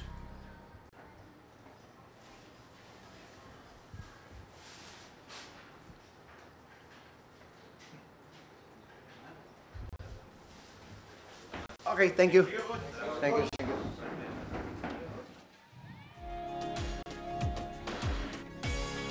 Okay, I think we got the tail end of that press conference, and there's not much to say. I guess Leo's work is done, at least for today, and he wants to get back and hit his drawing board in preparation, of course, for Game 6. Let's go through the quarters, gentlemen, and anybody who would like to start, please do so. Well, this was a very good first quarter for Ranidel Leocato, actually the whole first half. And I think both teams played very well. Only a 29-26 lead in favor of San Miguel after the end of the first. And in the second quarter? Just a different story here, because all of a sudden, TNT waxed hot from the three-point range. They had a total of 12 attempts, making 8. That is precisely the reason why they were able to build a strong 15-point lead at the end of 2 quarters. And then Dr. J, San Miguel came to life in the third. Yeah, it also showed in that second quarter the rotation in Fajardo to come to the shooters was late. And that's the reason why they played without him almost the whole of the third quarter. And San Miguel, that third quarter has been their domain throughout this series. And in the fourth quarter, some scary moments before San Miguel carved out the win, but the game was theirs at several stretches in that fourth quarter. Almost the same refrain, forcing turnovers, looking for openings, and the gaps, and the mismatches, and missed coverages by TNT. Just an incredible performance by the Spider-Man. 20 points in the second half out of his total 27 in the ballgame. And look at the numbers, Dr. J. Well, yung 14, lumiit yan dahil 11 yan at the end of the first half. Yung San Miguel naman, they had 4 plus 5 in the second half. Humabol sila, but they really got the big numbers from the free throw line. 38 free throws against 21, so 17 difference. So plus 12 na yan with the conversions. That's really big.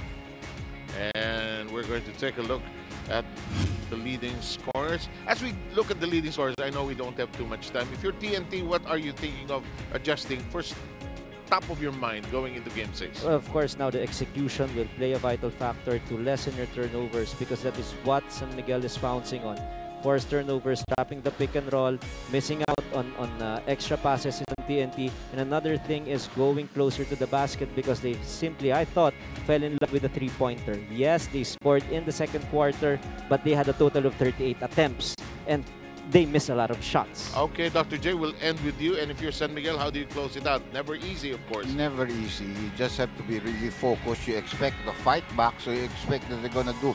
Again, hindi na maging malaki ang numero ni Pogoy at saka ni Roy Rosario. That's big for them. They really need Pogoy to help out. Absolutely. And on that note, we'd like to invite all of you to join us on Sunday, still here at the Smart Araneta Coliseum. Earlier, on a Sunday, 6:30 p.m. for Game 6, San Miguel will be leading the series 3-2. So in behalf of Dr. J, Andy Howe, and Coach Ryan Gregorio, we thank you for joining us. San Miguel now ahead 3-2 in the Commissioner's Cup.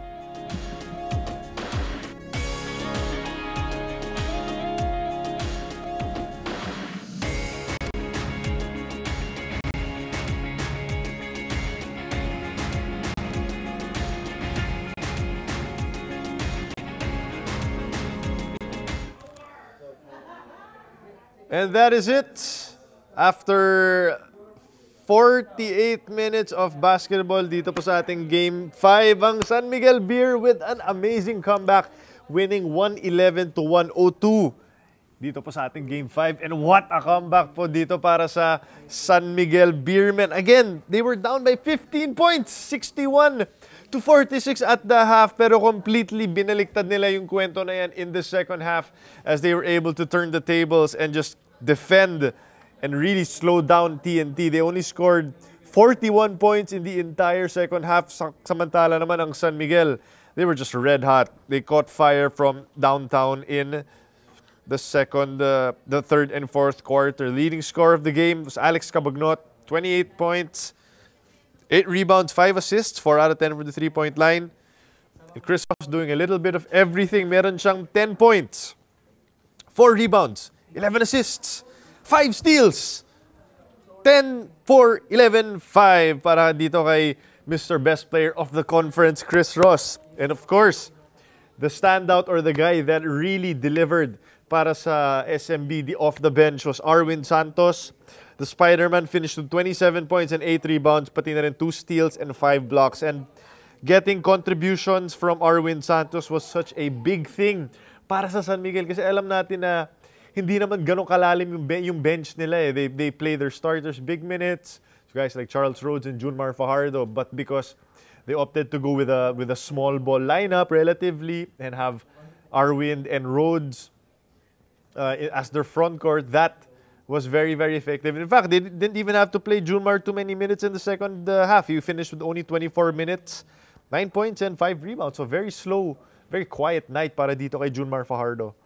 Again, if you guys want to discuss anything, kung nandyan pa kayo nanonood sa YouTube, kung gusto nyo makipagkwentuhan, send me your thoughts, send me your questions. Lahat ng gusto nyo pag-usapan, tweet me at Chuck_Araneta on Twitter. And let's try to read some of them. Kung meron din kayo mga gustong i-shout out, let me know. Tapos basahin natin yan, okay? So again, let's talk about this game. It was such an impressive game. It was a tale of two halves. In the first half, it was totally TNT. Outside shots were falling. Ranidel de Ocampos red hot with 19 points. Diba? Their shooting was clicking. Guys like Chris Rosales were stepping up. But then things changed in the second half. And what happened there was, ang San Miguel Beermen, they just locked down on defense, man. They just locked down. They did not allow these open looks that TNT was getting in the first half. It's a totally different thing. They really slowed down the pace. But when they had opportunities to run, they did so. Guys like Chris Ross and Alex Cabagnot were getting out there on the break. In fact, if you take a look at the numbers, 28 fast break points para sa San Miguel and only 11 for TNT. Now, you may be thinking, based on the previous games, TNT is better when it's an up and down game. Pero dito naman, it was San Miguel that was playing with pace. They had 28 fast break points, and a lot of this was triggered by the incredible defense of Chris Ross. Of course, guys like Alex Cabagnot and Arwin Santos stepping up. And at the end of the day, you have to give a lot of credit to those guys. They were outstanding in this second half. They really turned things around. Now, the question is, ano nangyari sa TNT? What happened? Well, the thing is, binaliktad ng San Miguel yung nangyari sa ating Game 5 because in Game 4, if you remember, they went to this big lineup. Guys like Joshua Smith, RDO, and Troy Rosario were on the floor. And San Miguel had problems with their size. Now, what they did is they countered by really going small ball. They got guys like Charles Rhodes, as you mentioned, Arwin Santos, and Marshall Astor, and all those guys were flying up and down the court. Were trying to get as many points in transition as possible. Kumbaga, iniwan talaga nila si Joshua Smith. They did not allow him to catch up on defense sa mga fast breaks nila kasi he's just too slow and he's injured right now. So, nahirapan talaga siya makasabay. And because of that, there were a lot of opportunities for fast break points for the San Miguel Beermen. And that's going to be a problem because SMB has some of the best finishers in the league. Guys like Chris Ross, guys like Cabagnot, of course, Charles Rhodes with all of his athleticism, and even Marshall Astor who can just pull up from the outside. So that's something, again, this is what both coaches talked about. It's like a chess match. Kahit na-check mo yung kabila, akala mo checkmate na, pero hindi pa pala, check lang. Ibig sabihin nun, there's usually a move na pang-contra, pang-counter, or para may mahanap na butas para makatakas. Those are things that both teams are finding out in this series. In the first game, it was Roger Pugoy and all those guys. Tapos, kinontra sila ng San Miguel in 2 games. Tapos sa third, sa previous game naman, Game 4, it was RDO and Troy Rosario. So again, it was a counter move by TNT. And here in Game 5, completely different situation. And now SMB was able to counter the big lineup of TNT. So again, you're just seeing some great coaching from both sides. Of course, it was Coach Nash Rosella who picked the first win. Tapos Coach Leo Austria adjusting. Nash adjusting to him, tapos Leo adjusting back to him. So ang dami nangyari. And we're all watching two great teams and headed by two great leaders at their peak. And both teams are really showing that they have so much flexibility with their lineups. But for San Miguel right now, they face a championship on Sunday. Kung makuha nila, kung matalo nila ang TNT for one more game, they will be winning 2 straight championships. But of course, it's going to take a while. It's going to take a long time. And of course, TNT is going to do everything they can in order to stop this potential dynasty of the San Miguel Beermen. And it's going to be interesting to see what kind of adjustments TNT is going to have in this game. We're talking about the game on Sunday. Especially if San Miguel goes to their small ball lineup, diba? Will they match it by also going small or will they match it by going even bigger? Problema niyan, meron kang transition attacks naman ng San Miguel. Nahihirapan talagang TNT pigilin. Lalo na, pag si Chris Ross or si Alex Cabagnot ang nagmamadali. So, Coach Nash Josela does not have a lot of time, but he is going to have some tough decisions to make on Sunday. And I cannot wait to see what will happen there. Kung hindi ako nagkakamali sa Smart Araneta Coliseum tayo on Sunday, if you guys are free, you have to be there. Whether or not you're a fan of TNT or of San Miguel, that is going to be a very, very fun matchup to watch. All right. So, again, if you guys have anything you want to talk about, tweet me at @Chuck_Araneta. I am on Twitter. Hindi ako nag-accept ngayon ng mga friend requests sa Facebook eh. Hindi, kasi di ko alam eh. Mas madali mag-Twitter na lang tayo. Magkwento na lang tayo sa Twitter. Alright, sige. Meron lang tayo konting commercial break. Dumaan kami sa Gilas practice kanina lang. We were able to take a look at some of the new faces on the team. Guys like Jeron Teng, guys like Christian Standhardinger,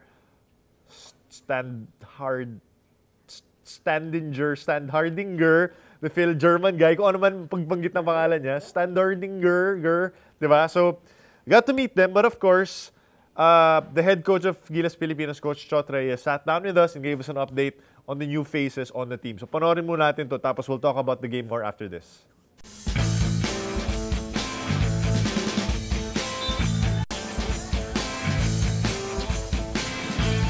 Alright guys, kasama natin ngayon ang head coach ng Gilas Pilipinas, Coach Chot Reyes. Coach, you had more or less a lot of players in the pool present today in terms of your practice. You were able to do 3-on-3, 4-on-4, 5-on-5. Your assessment of what you guys were able to accomplish today? Well, we're still very far from where we want to be in terms of the fluidity and the continuity in our offense, as well as putting together our defense. But that's to be expected because we got a lot of new guys. The one thing that I like is the intensity. Everyone is very aggressive. People are diving on the floor. And I think having guys like Mike Myers and Christian Standhardinger is very important because they really lead. They really lead the intensity effort. And if you're the other cadets, if you see Standhardinger and Myers diving on the floor, that's very contagious. So that's something that's a very positive.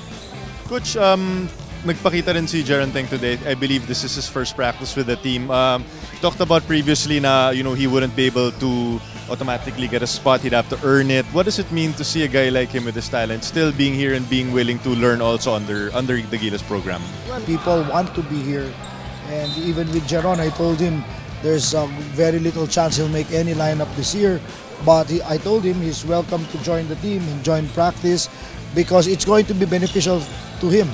If you come out and play every day against this type of talent, putting in this type of effort and intensity, you can't help but get better yourself. And I think Jeron acknowledges that. That's why he's here. Coach, para kay Christian naman, we saw a little bit more of his game today. He can play inside, outside also. Are you liking so far what you're seeing in terms of his progress, although it's only been a week since you've been here? Well, like I said, we already know the kind of game Christian plays. We know what he's going to bring to the table. My only worry was how he can cope with the physicality of the game we play here and the international game in FIBA. And the practice last night and today has taken away that fear, because he loves the banging. He doesn't shy away from contact, and so I think I won't be surprised if he gets into a fight somewhere down the line in the Jones Cup. So, like I said, we love his competitive spirit, and I think he'll be a real asset. Coach, lastly, guys like Raymar Jose naman, what does he bring to the team? May not, be, one of the top players in terms of box score at the end, but yung grabe pinakita niyo hustle niya dito, even in scrimmage. Yeah, I mean, he doesn't mind if Christian or Mike Myers throw him down bodily, body slam him to the floor. He'll just get up and he'll just go and do his stuff. And that's very important for us. Like I said, 9 games in 9 days in the Jones Cup is going to be very tough. I don't think it's physically possible for our two bigs, Christian and Mike, to withstand that kind of pounding. But if they have Raymar Jose coming in to spell them and give them a few minutes, then that's very important. And we might lose something, a few inches in height, but we're not going to lose it in intensity and even skill. Because Raymar is a very underrated rebounder. He's a very underrated outside shooter. So like I said, he brings something special and something different to our big man front line.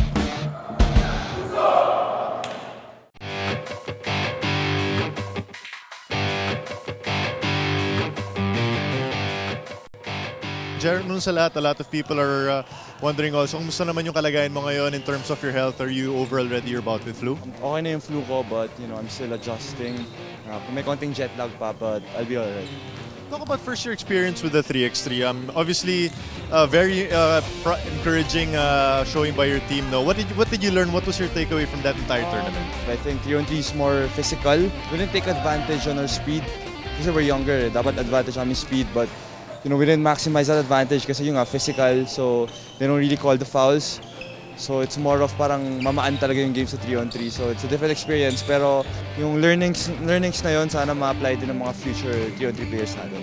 Ngayon naman, Jaron, after the 3x3, you immediately reported to practice this week. You talked to Coach Chot already. How did the discussion go, knowing that you'd have to also earn your spot and you still wanting to be a part of the Gilas pool? Ayun nga, when I contacted Coach Chot, sabi niya, medyo late na nga daw dahil he submitted a pool na. So I'm just here, whenever I'm free, I go here to help out the team. Kahit na alam ko na hindi na ako mala-line up, siguro tulong-tulong lang in my little ways na makatulong sa team. And yun, somehow dahil sa little time ko, dahil tinatapos ko pa yung degree ko sa school. So yun, may mga tapos may commitments pa ako sa D-League. So yun, pang ano talaga, kung wala tayong ginagawa, I make sure that I go here para makatulong. Do you think these scrimmages will also help you in terms of your personal individual improvement as a player? Syempre, playing with these guys, syempre, ito yung mga Gilas players natin. And yun, makikisama lang sa training nila, it will really help me. Also, the coaching staff here kay Coach Chot, kay Coach Jong. So, yun, marami tayong matutunan from them. Lastly, Jaron, whether in 3x3 or whether as a member of Gilas, opportunity to wear the jersey of the Philippines, what would that mean to you personally heading to the next few years of your career? Every player's dream to really play for the country. I mean, there's no better glory than that one. Yun, I just have to work my spot for it, and yun, someday if I able to play for Gilas, then yun, I'll be blessed.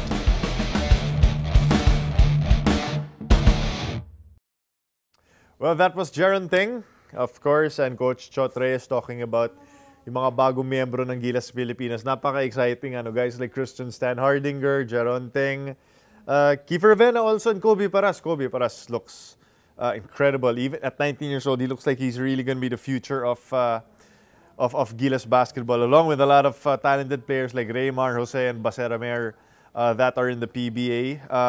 And even guys like Gio Halalon. Future is definitely exciting para dito sa ating Gilas Pilipinas. Alright, so we're just about to wrap up this our post-game. Again, nagpapasalamat po kami sa lahat ng nanood ng PBA dito po sa aming live stream. Thank you for checking out. Thank you for also hanging out with us online, on social media. Again, the Game 6 is going to be on Sunday. And I can confirm po na Smart Araneta Coliseum siya. It is going to be on July 2, 6:30 p.m. So 6:30 p.m. if you guys are free, kung wala kayong ginagawa on Sunday, please drop by and watch the games. We will be there. Cover namin, malay nyo, baka ito na yung championship celebration ng San Miguel. Or baka ipupush ng TNT Katropa to a deciding Game 7 next Wednesday. Alamin natin lahat sa darating na linggo in a few days. So, and again, if you guys are still on the road right now, mag-ingat po tayo. Huwag mag-init ng ulo. Makauwi din tayong lahat. Mga 3 oras lang din naman. Pero makauwi din tayo lahat. Boss, uwi na ba tayo? Maya na? Maya na, natambay muna tayo dito. Sige, palipas muna tayo ng traffic. O siya, para naman maganda yung pangwakas natin, we will send it over. We have prepared some of the best moments, some of the highlights from this exciting Game 5 San Miguel victory. And para sa buong puwersa ng Sports 5, ako po si Chuck Araneta. Thank you also to the whole gang dito po sa D5 for taking care of your live stream of Game 5 of the PBA Finals.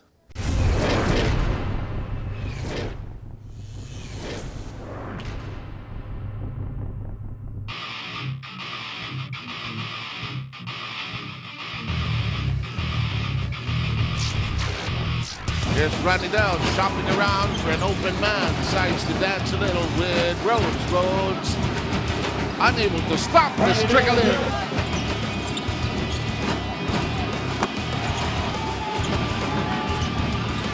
There's a pickpocket job by Marshall.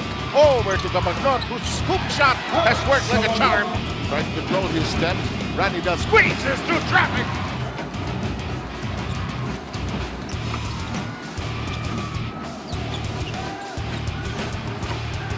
What you termed as a subpar performance in previous one. Come on, done.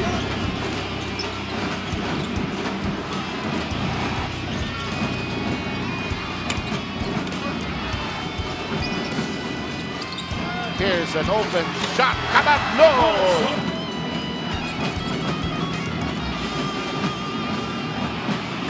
This will work. Digging in deep, he's swatted away by Rose. In the corner we go, the shot works. Round it down, gets it. Oh, come on, no. Jason, diagonal. Here's Regales.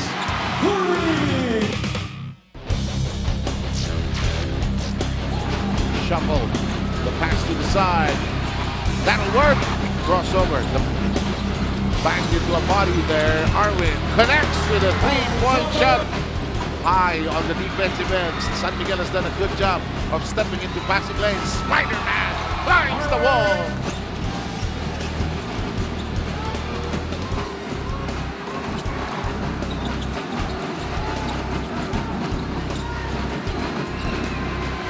Bang, bang, bang. Pass inside Smith. Oh, got it to go. And fouls for foul.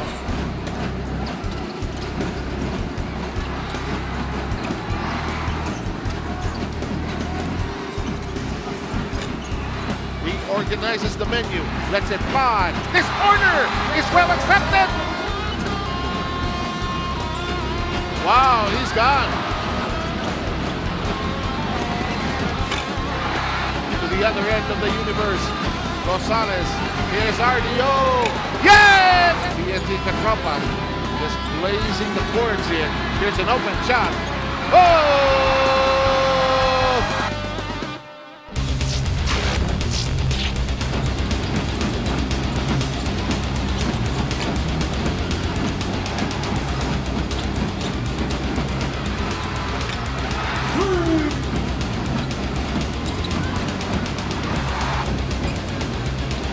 Arwin still on fire. In the meantime, here's Lassiter finding where shot creates the break, gets it to go.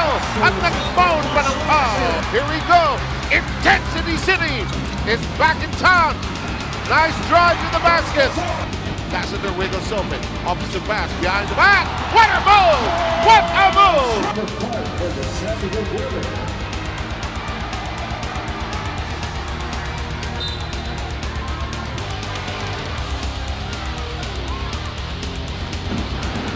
They force another turnover It's now. not yet over. Kabagnot and San Miguel is back in the lead. Lassiter tries to shake off his defender. Here's a baseline attack. The pass to Kabagnot. Kabagnot can't lift it. Here's Arvin.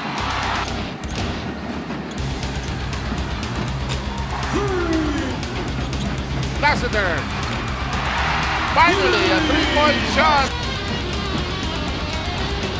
Ayan na naman si Rosales. Castro blurs by Low.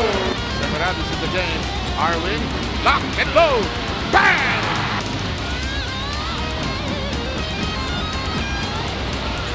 Open shot, Chris Ross. Kaboom! Boom, boom!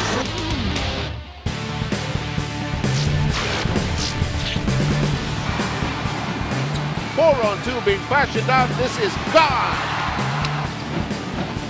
Nice pass downstairs. Lassiter, I feel good.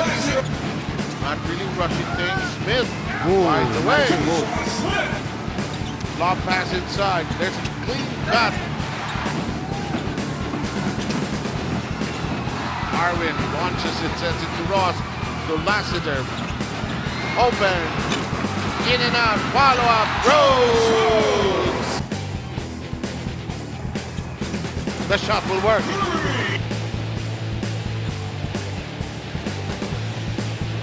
But Kabagnot makes them pay.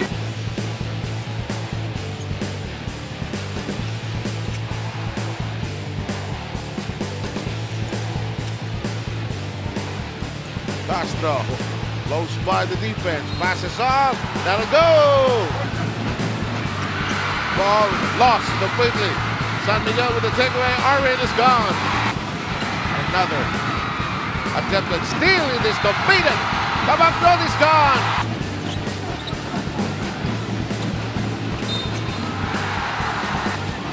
Into the corner. He hit two there earlier. Hits three. Castro gets it to bite. You know what they're pressuring. There's the steal. It should be down to 5. Arvin gone.